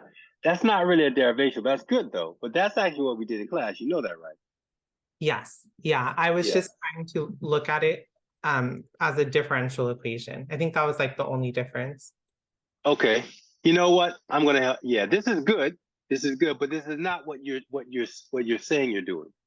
I will show you. I don't know if there's a differential method. I think you have to do an integral method because you have to go the opposite way. You have to start with Newton's laws because like acceleration, it's the derivative of position. But you don't have the position. You just have the acceleration. So how do you go, when you take a derivative, you're going from position to acceleration. But when you start with Newton's laws, you've already got the acceleration. So you have to go the other way. And so that method involves something called separation of variables. Now you're still going to be using differential calculus, the definition of it, because you have to use the definition of acceleration in that second law. But then you divide the differentials through, like you separate them. Because in the equation, well, look here. in the equation, what the variables are, they're embedded inside that differential, right? Like acceleration is defined as dv dt. Well, what is that derivative? It's the limit as delta t goes to 0 of the change in velocity over the change in time. That's how it's defined. So the things that are varying are v and t. And v, we call it the independent variable because it depends on the dependent variable because it depends on the independent variable t. So these two things are the variables, the dv and the dt. So what you have to do is separate them on either side of the equation, something like this, so it becomes a differential equation that you have to solve. And when you solve that, that's how you get the equations of motion. Okay. Yeah, and I think we did set it up as a separable differential equation, but we did this several weeks ago, so I just don't think I uploaded the screenshot of the notes. But I think I that's see. how we got from f equals m times x double prime of t to the position vector. That's awesome. That's Yeah, we awesome. worked You've it done out. it.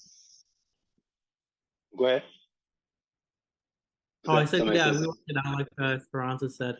But I think she did not upload the file, well, the screenshot. that's really awesome. Congratulations. It's really good when you can make an effort like that and learn something like that on your own, because now when you see me do it, it's going to confirm it, and it's awesome. Because the simplest way to solve a differential equation is that method, separation of variables. And we use it so much in physics. Now, there's other methods that are more complex, but basically at this level, we don't do any of that. The only thing that we even show in class is separation of variables. And there's a couple of different things that you can apply to. Obviously, you can apply to this. And this is how Newton knew, right? He didn't derive it the way I did the first time. He did this. And as you can see, now it might take you a little bit of time to get to it the first time. But once you get through it, I could have done that thing in 10, 15 minutes on the first day. But again, what you gain in elegance, you use an explicitness. I don't know if that's a word, but you lose. Yeah, I don't know what the adjective is for explicit, but whatever it is, you lose that. And if you know what you're doing, that's fine. But when you're teaching it to somebody the first time, I find that it can be a little bit intimidating. And there's actually a lot of stuff in the way that we did it, graphical implications, all that stuff that we want to talk about that you don't see here. But once you know all that, yeah, this is the way to go. So it's good that you've done that, because I'm going to start by doing what you did and quickly deriving the equations of motion. Then you see the pattern. You see how you separate. Then we're going to take that and apply it to drag. And there it gets a little bit interesting, because we haven't seen the equations and it's going to show that the equations of motion, whereas these are linear and parabolic and all that, with drag, that's not the case. It becomes much more complex. Well, more complex motion than just the motion that we see. So, well done, well done. Yeah, well, I'll definitely make a note of doing that, and I might actually do it on maybe Friday morning. So you might check it if you see, because I think whenever I open a video, I think you get a notification. So if you see that and you're available, you can come on into class. I'll just be here working, doing it on the board. And it'd be nice to have. Yeah, actually, it would be nice to have someone to interact with. So I'll try. Let's do a tentative thing. Like I probably Friday, 9 or 10 o'clock, I might come in and I need to make sure I got it, go over it, on paper again. I haven't done the derivation in a long time, but then I'm going to come in and do it in class. So you're welcome to join in, and we can talk about it then and maybe mention it next week. But if you don't, we can mention something about it next Monday if you have a chance to look at it once I post it. Well, good job. Well, great initiative. You're going to get a lot out of that. I know you already have. And that's awesome. Where are you working there? That's really good. Do you have a board at home, or do you go to a classroom somewhere? Or? This is my iPad. Oh, really? Yes, because if I write on paper, I'm always like scratching things out, or I write too big and then the iPad gives me like more flexibility. Well, I'm curious because I started doing that as well, putting my notes on. But what is that a program like that gives you the like chalkboard? Like how do you how are you doing that? How are you making it look like a whiteboard? Yeah, so this is on GoodNotes, and you can change the template to like a black basis or white, and then I think yellow or like sepia, and you could change the font color and everything. Really? I've been using Notability, and I'm not familiar with GoodNotes. Is it free or does it cost something? I think the new version is free, if I'm not mistaken. It's free, but it used to cost money. But it's like Notability, but I just like it a little better. Why? Because of the organization in GoodNotes, you can organize everything into folders. And last time I used Notability, it was like the sidebar organization, which got a Yeah. little cluttered for me. Yeah, that actually is a problem for me as well. And also, there's kind of a restriction on the templates. You know, the way that you can set up. I'm running into that problem because I'm trying to do problems using my, you know, the couple different pages of my PPST, and it doesn't let me. Like it's a 2-page template that I have. One page is the 5 steps, the 6 steps, and the 7. But it doesn't let me mix the templates like that. So if I have a long problem where I have to start working out stuff, I don't have that big open space page to be able to work on. Would GoodNotes allow me to do that, where I could mix in one overall template, have maybe a couple of different pages, or does it have to be the same template every page? Do you know? I think you can. Like I think like let's say I have one notebook and it's all the dark mode template that you see. I think I can make one page like a different template, like white or something. Yeah, I'm gonna have to take a look at. Thank you for the heads up. Wow, because I was just trying to. I've been trying to post some things and I've hesitated because I want to. Yeah, I have to take a look at that. And do you know, like, if you do have, like, because I'm sure, like, even with Notability, I've just got the free version, I think. But like with GoodNotes, like maybe that. Yeah, actually, maybe that's an issue. I don't know. I didn't think about that. Maybe with the higher issue, you can do other stuff. But with GoodNotes, like you say, like, do you know what is? Do you know what the is it all free now or is it a higher? I guess I could Google it myself, but I will. But do you know, like, is it really expensive for the paid version or So what?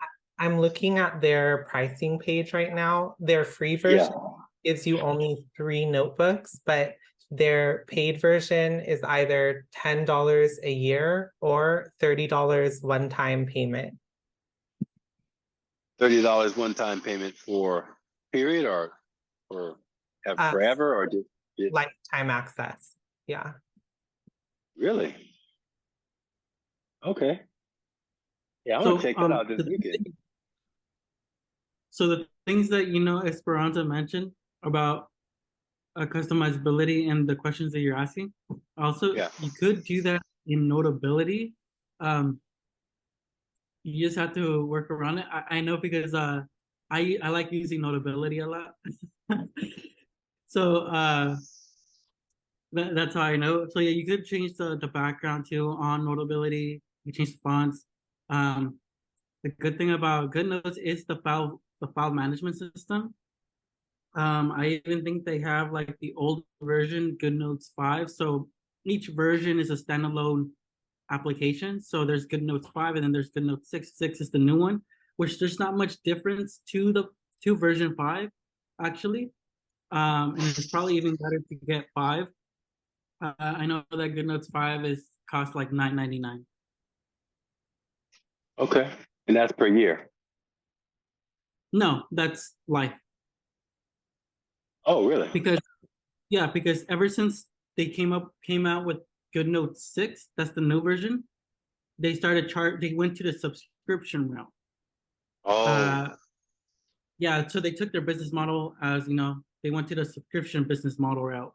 So that's why they started offering, $1.99 a month or $30, for the whole thing, but I think if you look up GoodNotes 5, It's basically the same thing. It should be for $9.99. Okay, I'll check that out. I'll check that out. And yeah, I did know that about Notability, but what I'm saying is, so like when you look at my PPST, all right, let's go and see if I can pull it out real quick. Let's go over here. Modules. I'm gonna go up to go up here. I think it's here, right? Problem solving technique. Yeah, sure. Oh, here you go. Let's go back. Go here to the template. So you take a look at the template. So the first page is this, but then the second page, you got a lot of space to work, right? So what I'm saying is when I make the template in, unless I don't know how to do it, because I tried to figure it out, I can change the light and all that stuff. Yeah. But, and there's even, they have a menu of templates where you built a template. So I've built this. In fact, I didn't. Yeah. So I basically incorporated this template into my favorite templates for Notability. So I put in the whole thing, but I had to put it in as two separate pages, right? I think that's how I did it. Maybe putting it as one page would do it, but I don't think I can do that. Anyway, so now I can make a page, a template page. So I'll make the first page look like the first page of PPST. But then in the, I don't know if they call it notebooks, but whatever that thing is, that page, if I want the second page to be this, it doesn't let me change it. All the pages, the blank pages in the template are just this page. So that's what I'm asking, if I could how to make it. Yeah, so with that, you're gonna have to go ahead and click the sidebar. You know how to rearrange pages, right? How to rearrange pages in Yeah. Notability, So or? basically, yeah, on Notability. So basically, let's say you have 10 pages already of work, and you want to rearrange those pages, you can. Yeah. And so when you populate so when you populate a document template, instead of scrolling down and having that same template on the appear on the second page, you could go ahead and actually click add a new page, but a new template. It gives you that option. I don't know if you've seen it. Let me. Okay, I was afraid so will it just change it for that page, or will it change it for the whole template? Because I was assuming that and it gives you this warning that be careful, because I did that. I clicked on the second page and I had no writing on it. Or maybe it was talking about, I don't know what it was talking about. And I wanted to click it to just the other template that I had loaded in. But there was nothing on that page. But then they said, this warning message came up that be careful, because when you transfer the templates over, whatever your work, it might not fit in the thing. But I didn't even have any work on it. So I thought they were talking about the pages where I did have work. So I was afraid to do it because I didn't want to and they said you couldn't reverse it. So I didn't want to go back and, so I didn't even try that. But that's what you're saying is how you do it. You know what I mean? Yeah, so basically what you could do is just create a new page, blank page, and from there, create a template from it, and then add it. It's a little workaround type thing, but it is doable. I've done it before, or I think I did it on Good Notes. I have both of them, so but yeah, it's doable. So Just gotta again, could you figure tell me again the protocol that you use for doing that? So let's say that, in fact, maybe I don't know if I can show my page. Let's see. Oh, because I don't have Notability. I have it on my iPad, not on here. Yeah, so I don't think I have it here. So I don't think I can do that. I should share it if it's iOS.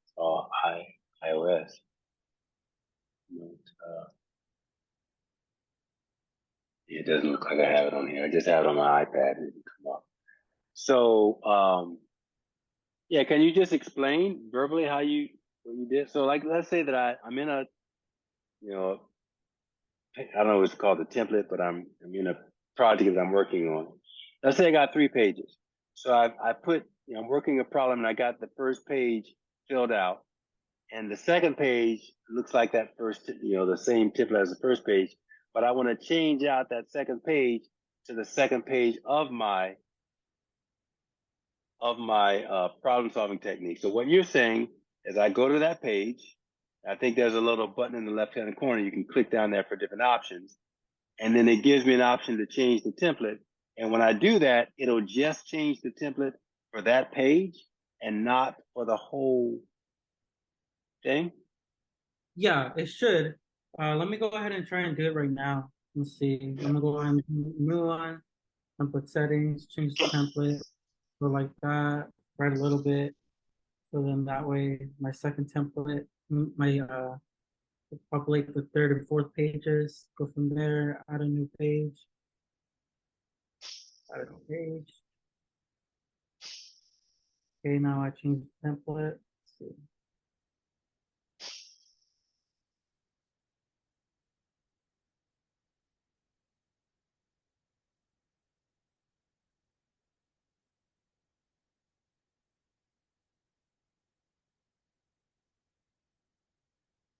You know what? Maybe it was only on good notes because I'm not seeing So the it didn't option. do it.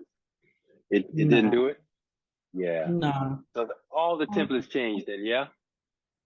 Yeah, okay, I see what you're saying now. Oh, I could have sworn it was a notability before I updated it. What version of Notability do you have? You have like a high, because I just got the cheap version. I thought maybe, on the higher versions it might, I don't know. But I bought it. You did? Yeah, I Oh. bought it before they went the subscription route. Oh, I did too. Yeah, I don't have this. So Notability is also subscription route now? Yeah, now they're doing the subscription route model. Oh wow! I don't have that. I bought a couple, 2, 3 years ago. So I'm glad of that because I don't have to pay for this. I don't know. You're right. It's actually, but that was the best thing out at the time. I didn't know about this Good Notes. So both of you like Good Notes better than Notability. Right? Yeah, in that regard, yes. Yeah. So do you know, have you tried that? Do you know Esperanza or is it Jill? Yeah. Do you know if you can do it on Good Notes or not? Yeah, you could do it on Good Notes. Really? Okay. Yeah, because I use Good Notes and Notability, both of them. That's a bad thing because then I have my notes all around. But yeah, you could do it on Good Notes. Or it doesn't allow you. You're asking about using different templates in the same notebook or the same document? Yeah. Yeah, you could do that. Let me show you let me ask you if maybe this is what you are asking about. But I will upload a photo.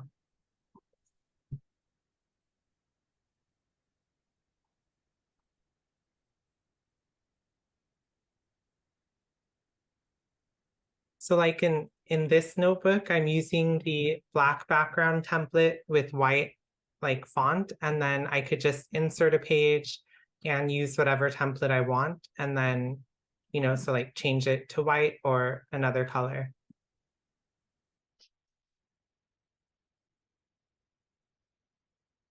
So in my templates, it's not just a matter of color. I've placed designs on the thing, but that doesn't matter either, I guess it doesn't matter. If it doesn't matter, it doesn't matter. So I'm trying to figure out your examples here. So these look like the same template that you posted, but is there a difference or? Oh, I see. No, the bottom page is a different. Oh, because you did I didn't see the light blue scribbling. I got you. Okay, yeah, that's what I'm talking about. Yeah. And you could also upload, let's say you want to take 2 pages of your problem solving technique, but they're different Yeah. documents. You could Yeah. upload one, and then when you upload the second one, you could upload it to the same document as the first and basically combine them. Okay, and then I could make a, and I guess you can, like, once I do that, I could use that to save it as a base template itself, so I don't have to do that here every time, because that's what you can do in Notability, and then just save that someplace, and then that's just your template. Whenever you like, it's a pattern template. I'm sure you can do that with Good Notes as well. You know what is that clear what I mean? Yes, like make your own template. Yeah, yeah. Yes, Awesome. I believe you could do that. Awesome. Yeah, I'm gonna have to check that out this weekend. Thank you for that, because I was literally just struggling with this last weekend. It's why I haven't posted that problem already, because I've worked it out. The problem that we were doing on optimization, you know, that second week where I got a little bogged down or something, I've worked it out, but that's what I'm working on. But I wanted to be as clear as possible, and I need that other page, and I didn't know how to do that. That's why I haven't posted it yet. So I'll work on that this weekend and see if I can get that up. And I'll certainly work on the stuff that you guys are working on, or that you all are working on, and get that up, because it's really good that you've done that. And oh, thank you. That's the page? Can you, hey, Esperanza, can you email that to me? Just in the Canvas email? I can do that. Appreciate that. Awesome. Cool. Yeah, I like that. I thought it was actually a blackboard. That's actually awesome. I kind of like that better than the thing, you know, because like I might want to do some lecturing and stuff. And let me ask you this, because this is something that I'm actually thinking about making some lectures where, and I think I've seen this some places on YouTube. So a lot of these lectures, like for example, this derivation, like I can do it here at the board, right? Or I could do it on my notepad and just, is there a way that you can put in verbal notes that as you speak, you write, and it's recording the speaking and the writing at the same time? So like, and maybe somehow I could play that out. Like, it's kind of like, I know you can do that kind of thing with, you know, when you're making, what's the Windows application where you make for iNotes is, you know, iNotes for iPad is Keynote, where you can make visuals and kind of lectures where you kind of write along and the writing is just happening and you don't see the pen or anything, but it's just appearing as you write along, but you can write along at the same pace as you're talking, so that when I'm looking at that Blackboard, like if you have it on the Blackboard status, the lines of mathematics are appearing as you're speaking. Yeah, You know what I'm trying to say? You should be able to do that in Zoom if you want. So I know you have two usernames for yourself on Zoom right now. So you could log into Zoom on your iPad, for example, and then use your iPad Zoom to share screen and write, you know, your lecture notes while you're talking. Huh.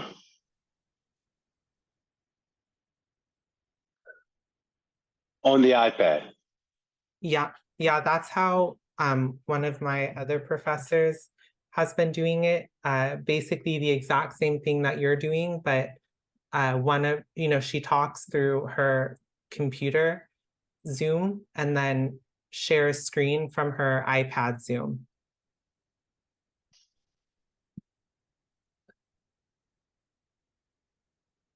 Cool. Yeah. Yeah, I get what you're saying.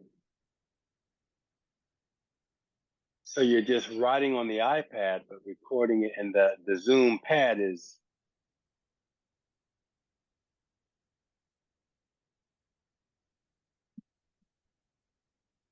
Yeah, so basically just because you're sharing screen on your iPad, everything you do in Notability or Good Notes just shows up in real time on Zoom. So you know, you could share your iPad screen, pin it, so that way all of us see it. And then we'll see, you know, your face or icon talking in the corner, but the pinned image will be, you know, the screen shared from your iPad and you taking notes. That actually, I think I like that. I think I like that. I'm gonna work on that this weekend. Yeah.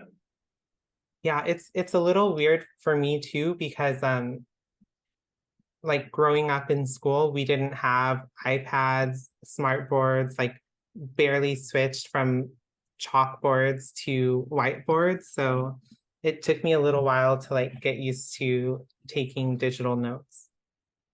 Yeah. Well, it's a transition.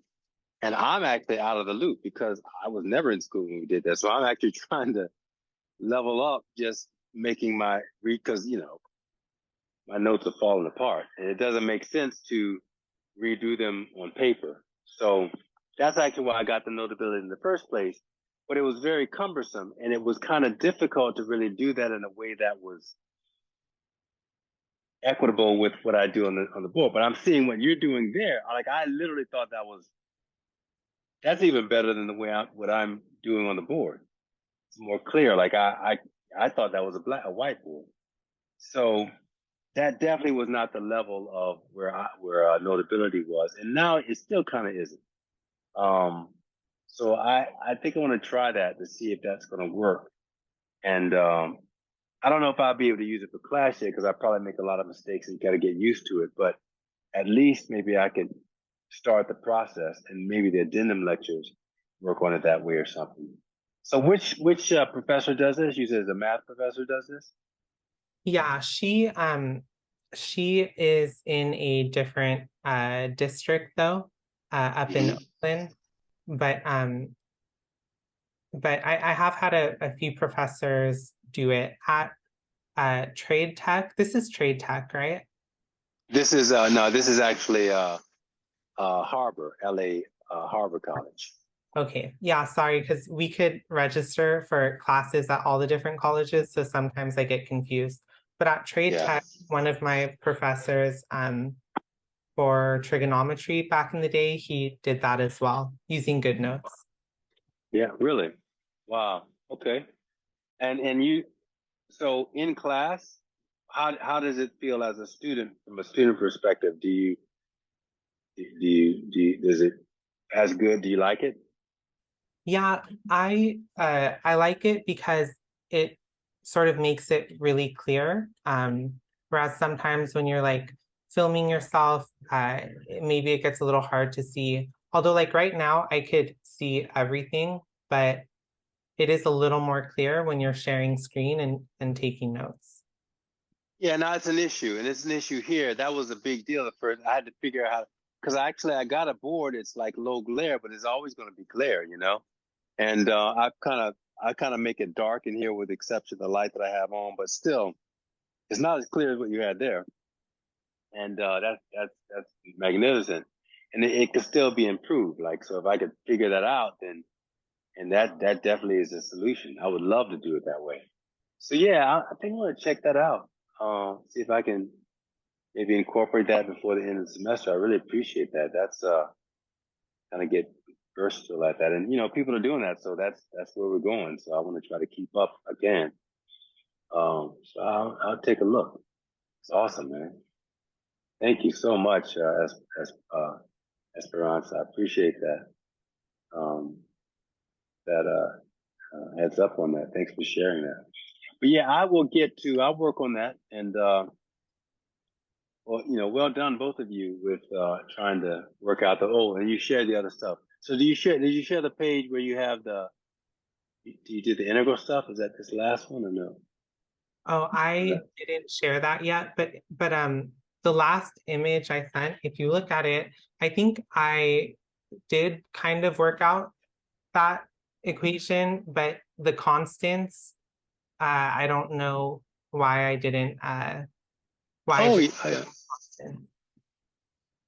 Well, I see you have, you integrate. Yeah. So you got X I keep saying double dot, but Yeah, and that's what it's going to look like that. I usually put it in the integral form. So there's a couple ways you can do it. You've done an indefinite integral where you have to then take that indefinite integral with those constants and apply initial conditions to figure out what the constants are. Since we already know what the initial conditions are, I'm probably just going to do a definite integral. And that basically you got it. That is the result. But then that constant, your C1, that's going to be the initial velocity. And C2 is going to be the initial position. And you will see it very clearly if you do the definite integral and then work it out like that. So you got it. That's it. That's how you do it. And the top part there, where you start with Newton's law and then you divide it by m, and then the second step. So you're not showing it explicitly because you're doing the integration in your head, but you see that I think it's the third step there where you have x double dot equals fx over m. Yeah. If you replace that with the Leibniz notation, you've got dx squared over dx. Well, actually, what you do is you just write it in terms of velocity first. Mm. So it's going to be because you want to do dv dt, right? Because dx squared over dt squared is the same thing as dv dt, right? Yeah. Sorry, dx squared over dt squared is the same thing as dv over dt, right? Yeah.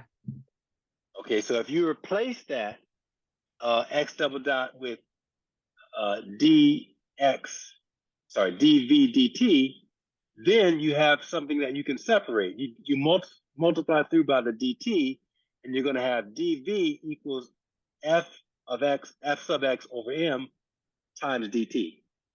Okay. So there the variables are separated and you integrate once.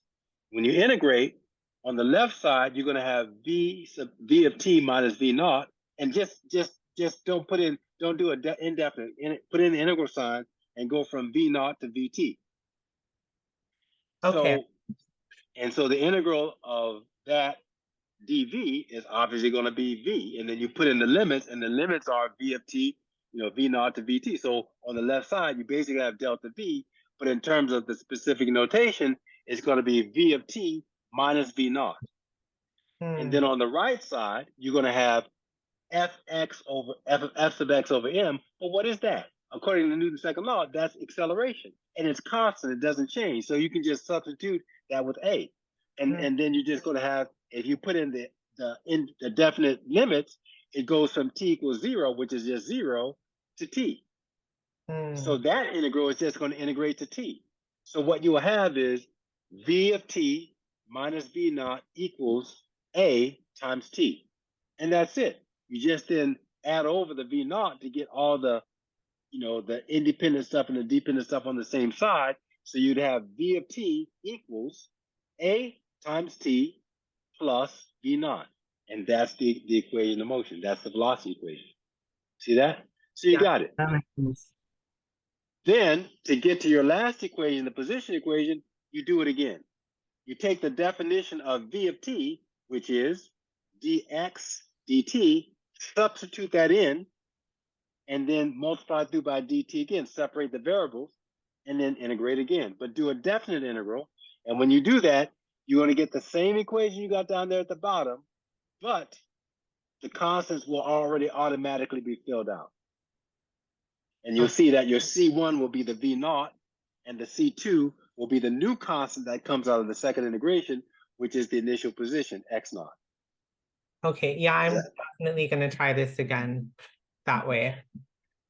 Awesome, awesome. Well done. That's really good, because by doing it, you kind of have a understanding of what I'm talking about. If you hadn't done it, it just sounds like I'm speaking Greek, right? Because you hadn't done it, But once you do it, it's not that. It's really the easiest way. It's the easiest way to solve a differential equation, the separation of variables. And physicists use it all the time, anytime they can, as opposed to doing any other kind of higher order, all that other stuff you learn, which half the name of that stuff I've forgotten. But yeah, so well done. That's it. That's how you do it. But yeah, I'll work it out, and so that you can. That's just a general acceleration. You can also do it for free fall motion. So you're gonna get this. A will be a negative g. It all comes out. But I think I'm gonna do it like that, and then just like you did, and then just do it for a general acceleration, starting with Newton zero. And so you can see how simple it is, right? You get the equations right out. Like that's like not even 3 or 4 minutes, right? As a compared to what I did the first week. But I think it's worth.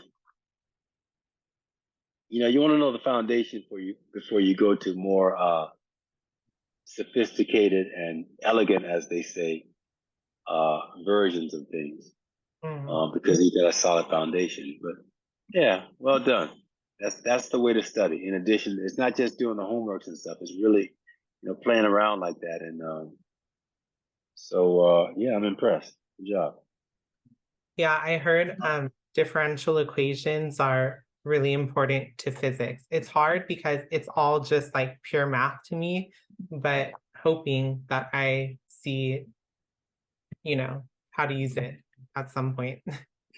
Well, you are, and this is where you learn that. I mean, either in an applied math class or in a physics class. That's why I do spend time not just skirting over it, because I don't know where else you get it. Like, if you don't make the connection between the math and the physics, like this is the way place that's done, and this is the course, because you're kind of expected to know things as you move up.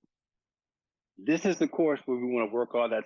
Work through the details and show you how to work through the algebra and the tree, clean all the little things up that you come in, from high school with that, good in some things, not so good in other things. Kind of want to get a solid foundation. And this is not necessarily foundational. The equations aren't necessarily, because you can get them from trig and algebra and geometry. But if you're going to be a scientist, you got to learn the calculus. And this is one of the first things that you apply that basic, method of solving a differential equation to is, equations of motion and Newton's laws. So, and by the way, I think actually Newton did it the way you're doing it, from a kind of he looked at it from a differential point of view, from what I understand. And the integral form is what Leibniz did. I don't know. It might be the other way. Maybe I got it twisted, because the Leibniz notation is about derivatives. So I don't know. Maybe I got it. But you would have to have that in order to do an integral. So maybe that's why he had that notation. If you have primes, like what you did, you kind of did it in your head, but you didn't. If someone is looking at that and they're learning it for the first time, they don't know what you're doing, right? They don't realize that you're taking an integral. Yeah. Right? So, yeah. So anyway, cool, man. Cool. That's really good. That's yeah. So that's awesome.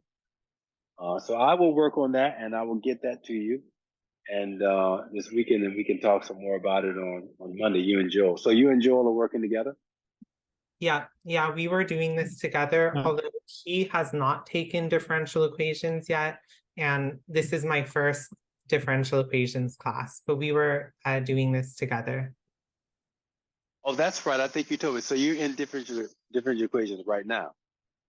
Yes, I'm in your physics course, Calculus 3, differential equations, and then programming for engineers course. Okay, and you're a computer scientist as well? No, I'm computer engineering, but this is my second bachelor, second degree. Yeah. Oh, what's your first degree? I think you told me, but I forgot. Philosophy and theology. You did say that. That's actually a great combination. What are you gonna do, Esperanza? Are you gonna like go into grad school, or what do you want to do? Yeah, I want to go into a PhD program. Right now I work as a union organizer, but I want to do a PhD. In what? Well, I'm still considering that. I like computer electrical engineering a lot, but part of me also considers like philosophy of science, but I want to get a job, and and I also want to get the scientific training. So probably computer engineering or a closely related field. I had a buddy of mine who did computer engineering. Unfortunately he's passed away. We went through school together. I was physics, he was computer engineering, and he established I went to a couple places. My master's was at NC State, and there's a research triangle park back in that area. He stayed at State and finished his PhD there. I left, taught for a while, and then went back and got my PhD at a different college. But he stayed and created a business in RTP And go for it. And by the way, I did take I saw some of your labor unionizing and I looked at some of the articles that you had online, and I just want to congratulate you on that. That's awesome that you're fighting the good fight with some of the issues that you're dealing with, and that's wonderful. I think it's a really necessary and I'm sure pretty kind of tough and scary, and sometimes when you have pushback and resistance, but that's a good fight, Esperanza. And I appreciate the fact that you're trying to improve your community in that way with that kind of serious community and union organizing. So well done, and keep up the good work with that. And yeah, I don't know. I think I don't know much of. I have a buddy of mine who actually went to I went to a military college. I think Reggie was business back then, but ultimately he went to theology. He's a Episcopalian priest now, and he's basically one of my if not my best friend. My best friend, and the area that you're going into, it hasn't really manifested yet. It hasn't, but it will. The area that it's a really good, because ultimately, and in fact, I heard somebody the other day, I forgot what it was. I think it was not to get off on a tangent, but it was what's going on in Washington, with the upheaval in Congress. Yeah. And there was some commentary, I think it was a speech that one of the congressmen made. And he said something that really showed, I don't want to use the term ignorance, because he wasn't really talking about, this was just he was using science as an analogy. But he talked about somehow the idea that he was making a comparison between philosophy and religion and science. And somehow this false dichotomy, my opinion, that somehow that when you pursue science, it's not somehow related to theology, which is why you can justify some people who are atheists, who are scientists, and somehow they justify. I mean, there really is no justification, in my opinion, but people think it is somehow. In other words, like this whole idea about nature versus nurture, right? That the idea that that I do believe that evolution is real. Like I think it's science. Yeah. But somehow, just because there's evolution, now you just jump across the fence and say, oh, well, because there's evolution, it's not associated with intelligent design. Well, there's no proof of that. Like, just because you know what evolution is, or you know how the sun works, that doesn't say one thing one way or the other as to whether it was created by intelligent design. Like how do you make that leap? It's kind of arrogant, actually. It's just because I understand is, oh, well, then some God didn't make it. Well, there's no proof of that. You didn't prove that. You just because you understand there's no correlation, right? Yeah. But you can present the argument in such a way that people don't even think, and I think that's what's happened. Because you could just as easily make the argument that, okay, well, there's evolution. Well, that's the tool that God used to do it. You know what I mean? Like it doesn't. Now I can't prove that, but I could just as easily say that because that fits the data, the facts of what we know. There is evolution. It happens over a certain time. If you say that it was created by intelligent design, well, maybe that's the mechanism that entity used to create the thing. Like there's nothing in your understanding that disproves that, right? So, and I think you were going to say something. I didn't mean to hog the conversation, but that's just one example of how people can get it twisted, in my opinion. So someone who has the scientific back, and whatever the guy said, it was something like that, implying that they were different things and there's facts in this, but truth is truth. And just like we have two different, we try to find truth and understanding in science. But a lot of people don't realize that science is actually that as well. It's the same thing from a very different perspective. It's truth is truth, no matter whether you define it mathematically in a physics equation or math equation, or where you define it philosophically. Truth is truth. Yeah. Yeah. I remember you were talking about consciousness and electrons and like the double slit experiment, I believe. Yeah. Yeah. One of our classmates got a little uncomfortable with it. Like she unmuted herself. I don't know if you remember that. I heard her say something, and then she said, like, I think there was something. Why are we talking about this or something like that? I think I saw. I didn't see it till after the fact in the chat room. Yeah, Yeah. she was saying like, oh, this is physics. Like, why are we talking about this? But it's like, well, with physics, you're confronting like some of the most basic existential questions, like of reality and existence. In fact, that's you're always confronting. It's just not obvious when you're at this level. That's why you can. And the thing is, people promote that because they don't know. That's how you can have these whole. There's not even a debate really. You know, like these arguments about nature versus nurture. That's a false argument. If you really know what science is, it's just a false argument, right? Truth is truth, right? So now you can still choose what you believe, and I can't prove that there's an intelligent design.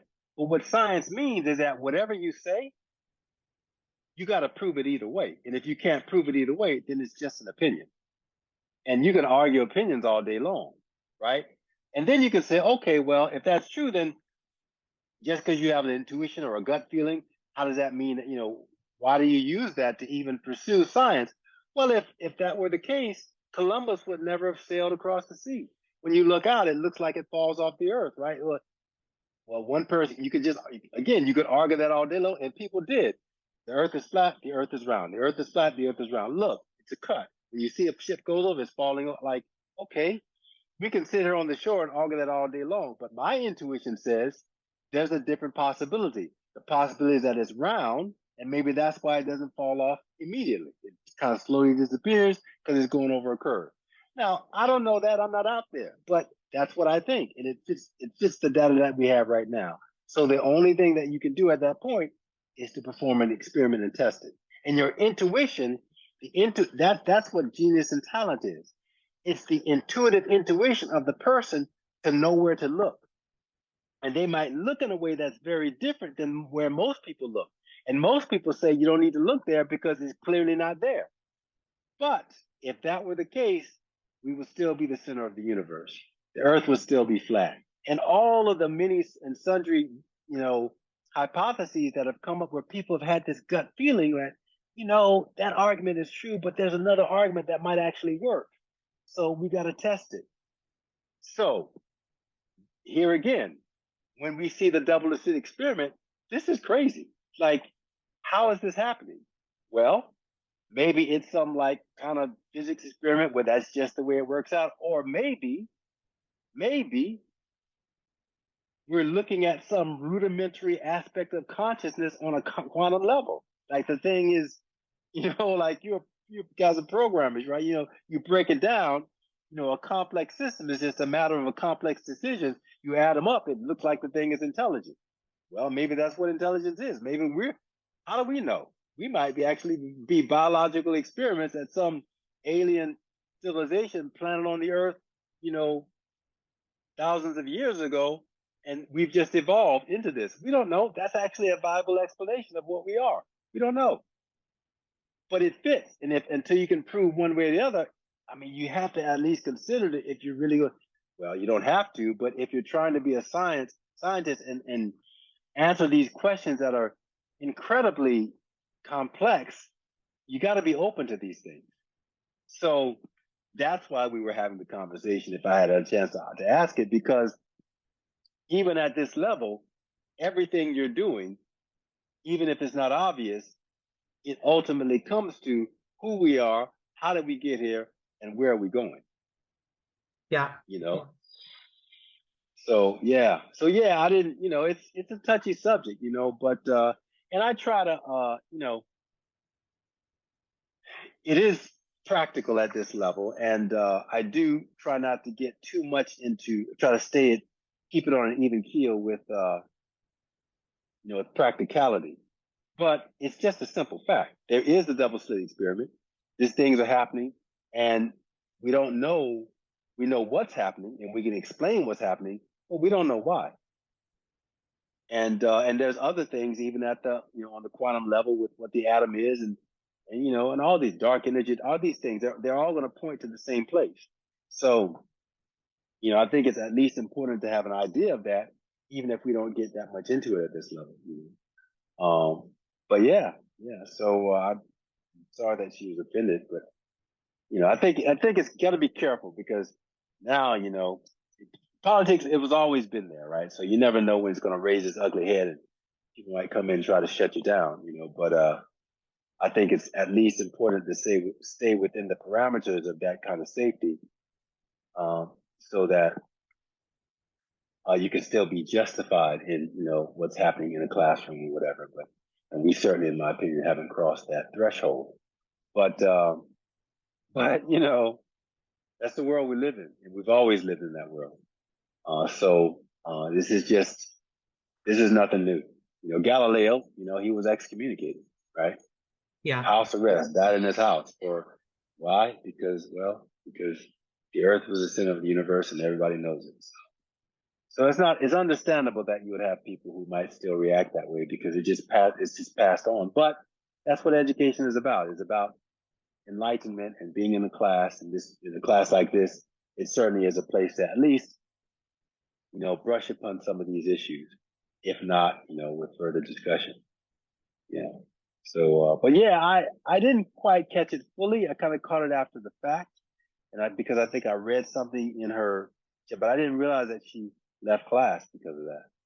But that's a pretty strong reaction just from that, I think. But people are entitled to, entitled to feel it's free, a free environment, and hopefully a safe environment. So I hope that it didn't offend her enough to where she doesn't want to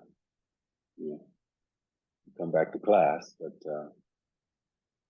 yeah. Yeah, and I think Thanks. also transition from high school to college too. Like maybe people don't realize this is you're a professor, scientist, you're going to think through things differently than how they're taught in high school. Well, I think, to some degree, I have to admit, I was trying to be really patient because everybody was complaining. I was complaining about how long the homework was and stuff. And so it was a little bit, by the second or third week there, I was getting a little bit annoyed. But then I had to remember, I think I was talking it over with someone. I just had to remember,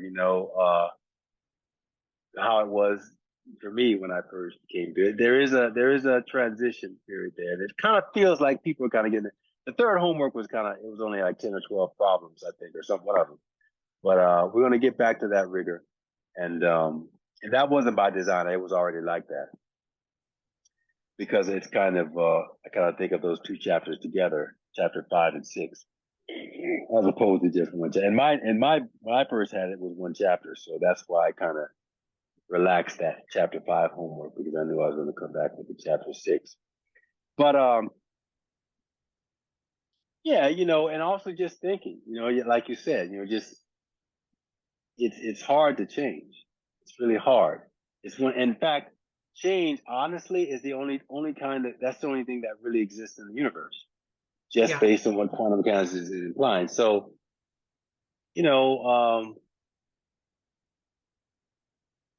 that awareness at least gives me the motivation, to try to learn new things. I've always tried to do that, but still, it's difficult. You get settled in and you feel like, because it's safety, right? That's why because it's fearful, change, you don't know what's coming. So I think probably in our innate makeup as, sentient beings, knowledge is security.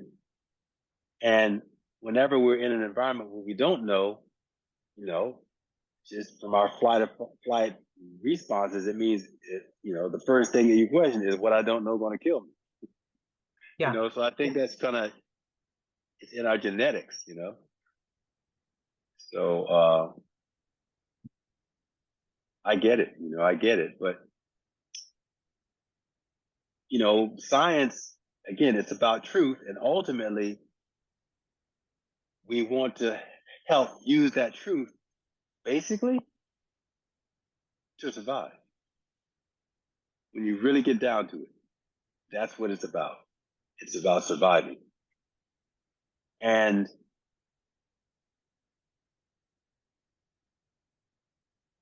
some of these implications, it's one thing when they challenge just physics, and it doesn't really get beyond that in a pragmatic way.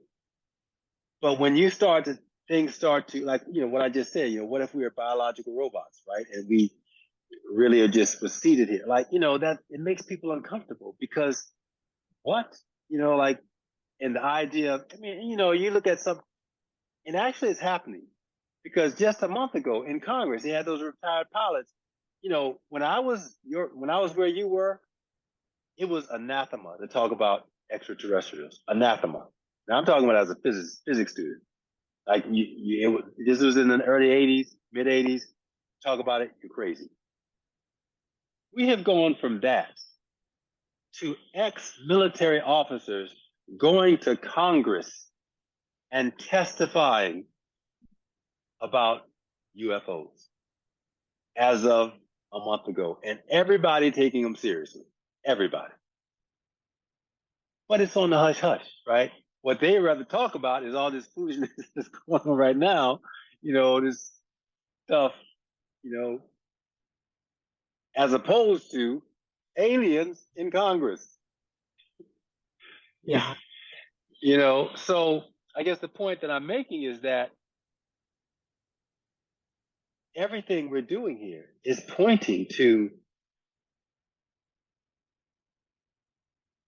an awareness that will challenge everything that we know on every fundamental level. And it already is doing that, whether people are aware of it or not. And it will be uncomfortable. So this is a place to start to understand that and to be able to deal with that in a way that will allow you to be able to solve problems and understand the universe in such a fashion that we as a species will be able to survive. That's what this is about. That's the end game. And it doesn't feel like that because we've kind of moved out of the caves and we're at a place where it looks, it's relative, man. It's relative. Because if there are, and I do believe there are, coming here, these things are in, eons above our ability. And, maybe many of them are intelligent or have an idea, obviously, because if that's true, then, you saw what they said with the tic tac and all that. We don't have anything on the earth that can even remotely compare. So obviously something is either protecting us or maybe but I don't, if the universe is really what I think it is, everything is a microcosm. So like how we're on the earth, right? And we don't really get along. We got Russia, creating a war and stuff. Like this is a perfect microcosm of probably what the universe is. And maybe we're just lucky that whoever those people coming here or the entities, they're not such that, they're trying to hurt us in a way, but you don't know. Like, it's probably all kinds of things out there, all different things that anything that you can think of, it's probably out there and has some sentience.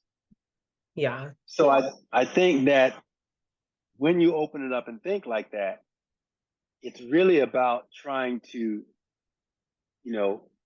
understand and advance as efficiently and smoothly as possible, because at some point it might be that our survivability, depends on our ability to evolve and understand. So, Yeah. yeah. Obviously this is just speculation, but my thoughts on alien civilizations coming here is that, you know, competition among human societies got us to a certain point of development, but at a certain point that competition became more destructive than productive. And so you see like human extinction being threatened with like world wars or, you know, potentially from climate change. And so my thoughts are that, you know, if there is an alien civilization advanced enough to come here, then they would have had to progress to that level of technological advancement from more of a cooperative sort of social organization, rather than, you know, an intent to like colonize or dominate. But I don't know. Obviously, that's making assumptions about a hypothetical civilization. But I just don't see how a society could become so advanced without operating off of like some sort of higher level of social organization. I appreciate that perspective so very much, Esperanza, because you could simply do it. Forget the aliens. You could simply do a thought experiment with all of the different social groups and nations here on the earth. You know, what we like to do is to compare ourselves from where we came from. But there's another way that you could do it. You could compare ourselves to where we would be if we were doing what you're saying. And anybody with any kind of objective sensibility would realize that as a society, as social, you know, and we may have done that people say that we are more advanced technology than what's actually come out for reasons that we can talk about, you know, in another conversation. But even that might have been more because it's all about protecting and hiding and not sharing and working together as, you know, a global community. And even just in a very practical sense, you could just look at this last war. Like, if there weren't that, I mean, you know, Ukraine is decimated, right? So we've been doing that ever since there's been recorded history. So just that alone, forget working together to create positive technology, but just the fact that we have wars that, you know, set communities and parts of the world back, that alone shows that we would be, if that were erased, that wouldn't be there. So we clearly would have at least advanced in that regard. But most likely, if there was a safe environment for the world to work and share, we can still keep your individuality, but, you know, based on certain sensibilities and social, you know, customs. But the idea of a global, like one, because there really is, there's no such thing as race. It's not a scientific fact. There's just one species. It's Homo sapiens sapiens, right? That's the only race on this earth. You know, science says that. So any other thing definition is just some made up definition based on that people did it because they wanted to separate, you know, all the things that you mentioned. So forget the aliens, just doing a thought experiment of the history of humanity shows that your perspective has absolute validity in terms of our evolution as a species. So yeah, what if there were some species like us somewhere, or, you know, just make, you know, just again do another thought experiment where you put something, you know, in one of the some on some world, on some star, in some Goldilocks region, there were entities pretty much almost exactly like us, and they didn't do what we've done just in the past 5,000 years. And who knows, we might have been like oscillating back for millions of years. I don't believe this idea that was linear, like I said the other day, from you know, 10,000 years ago. It could be oscillating, right? Yeah. But let's say that, you know, there was some civilization like that, and they did what you said. They'd be so much more advanced than we are right now. You know, just even in the 10,000 years where we come from. So, you know, I mean, I agree. And the fact that someone like you know, has a desire to, you know, educate themselves in both areas, I think we're gonna need grown-ups, right, in the room, you know, in 10 years, 20 years, whatever. And I think that that kind of perspective that you have is something that is going to be fundamental to the kinds of decisions that will lead to us surviving, but hopefully in the most efficient way. And so I very much appreciate that perspective that you have. Thank you. Yeah. Yeah, it's really interesting. Really interesting. Some of these, yeah. Do you look at any? There's a lot of programming and streaming programming now that have you kind of delve into these things and talk about some of these. Do you have any that you look at or that you know your interest obviously is there? So like, do you have any kind of shows or anything that are your favorite or that you have insights that have helped you shape your perspective about these kinds of things? In terms of I guess like streamers or creators, I like Sabine Hossenfelder, but some things I maybe disagree with her on. But I just like how she approaches some of these questions. But if you have any recommendations, I would love to hear them. You know, maybe we should trade them on email. That might be a better. I'm not familiar with the Sabine. Did you say Hassenfelder? Yep. Yeah, Sabine Hossenfelder. She's a theoretical physicist and Really? she writes, yes, and she writes on like the intersection between philosophy and physics. But she also has a YouTube channel where she talks about science news in general. And I disagree with some of her stuff, but I like her approach and generally tend to agree with her.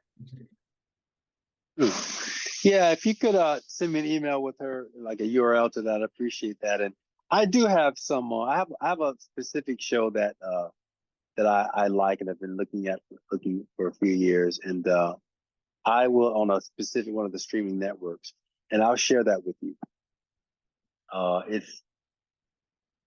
It's well, I'll share it with you and we could talk about it, but it's intense. And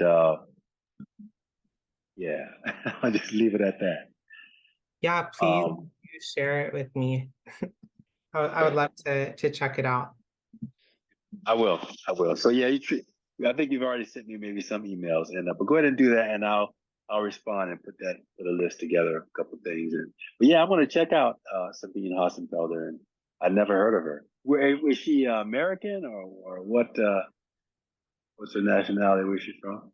She's German. Oh, really? Okay, so she's in Germany. German, Yeah. Okay. Cool.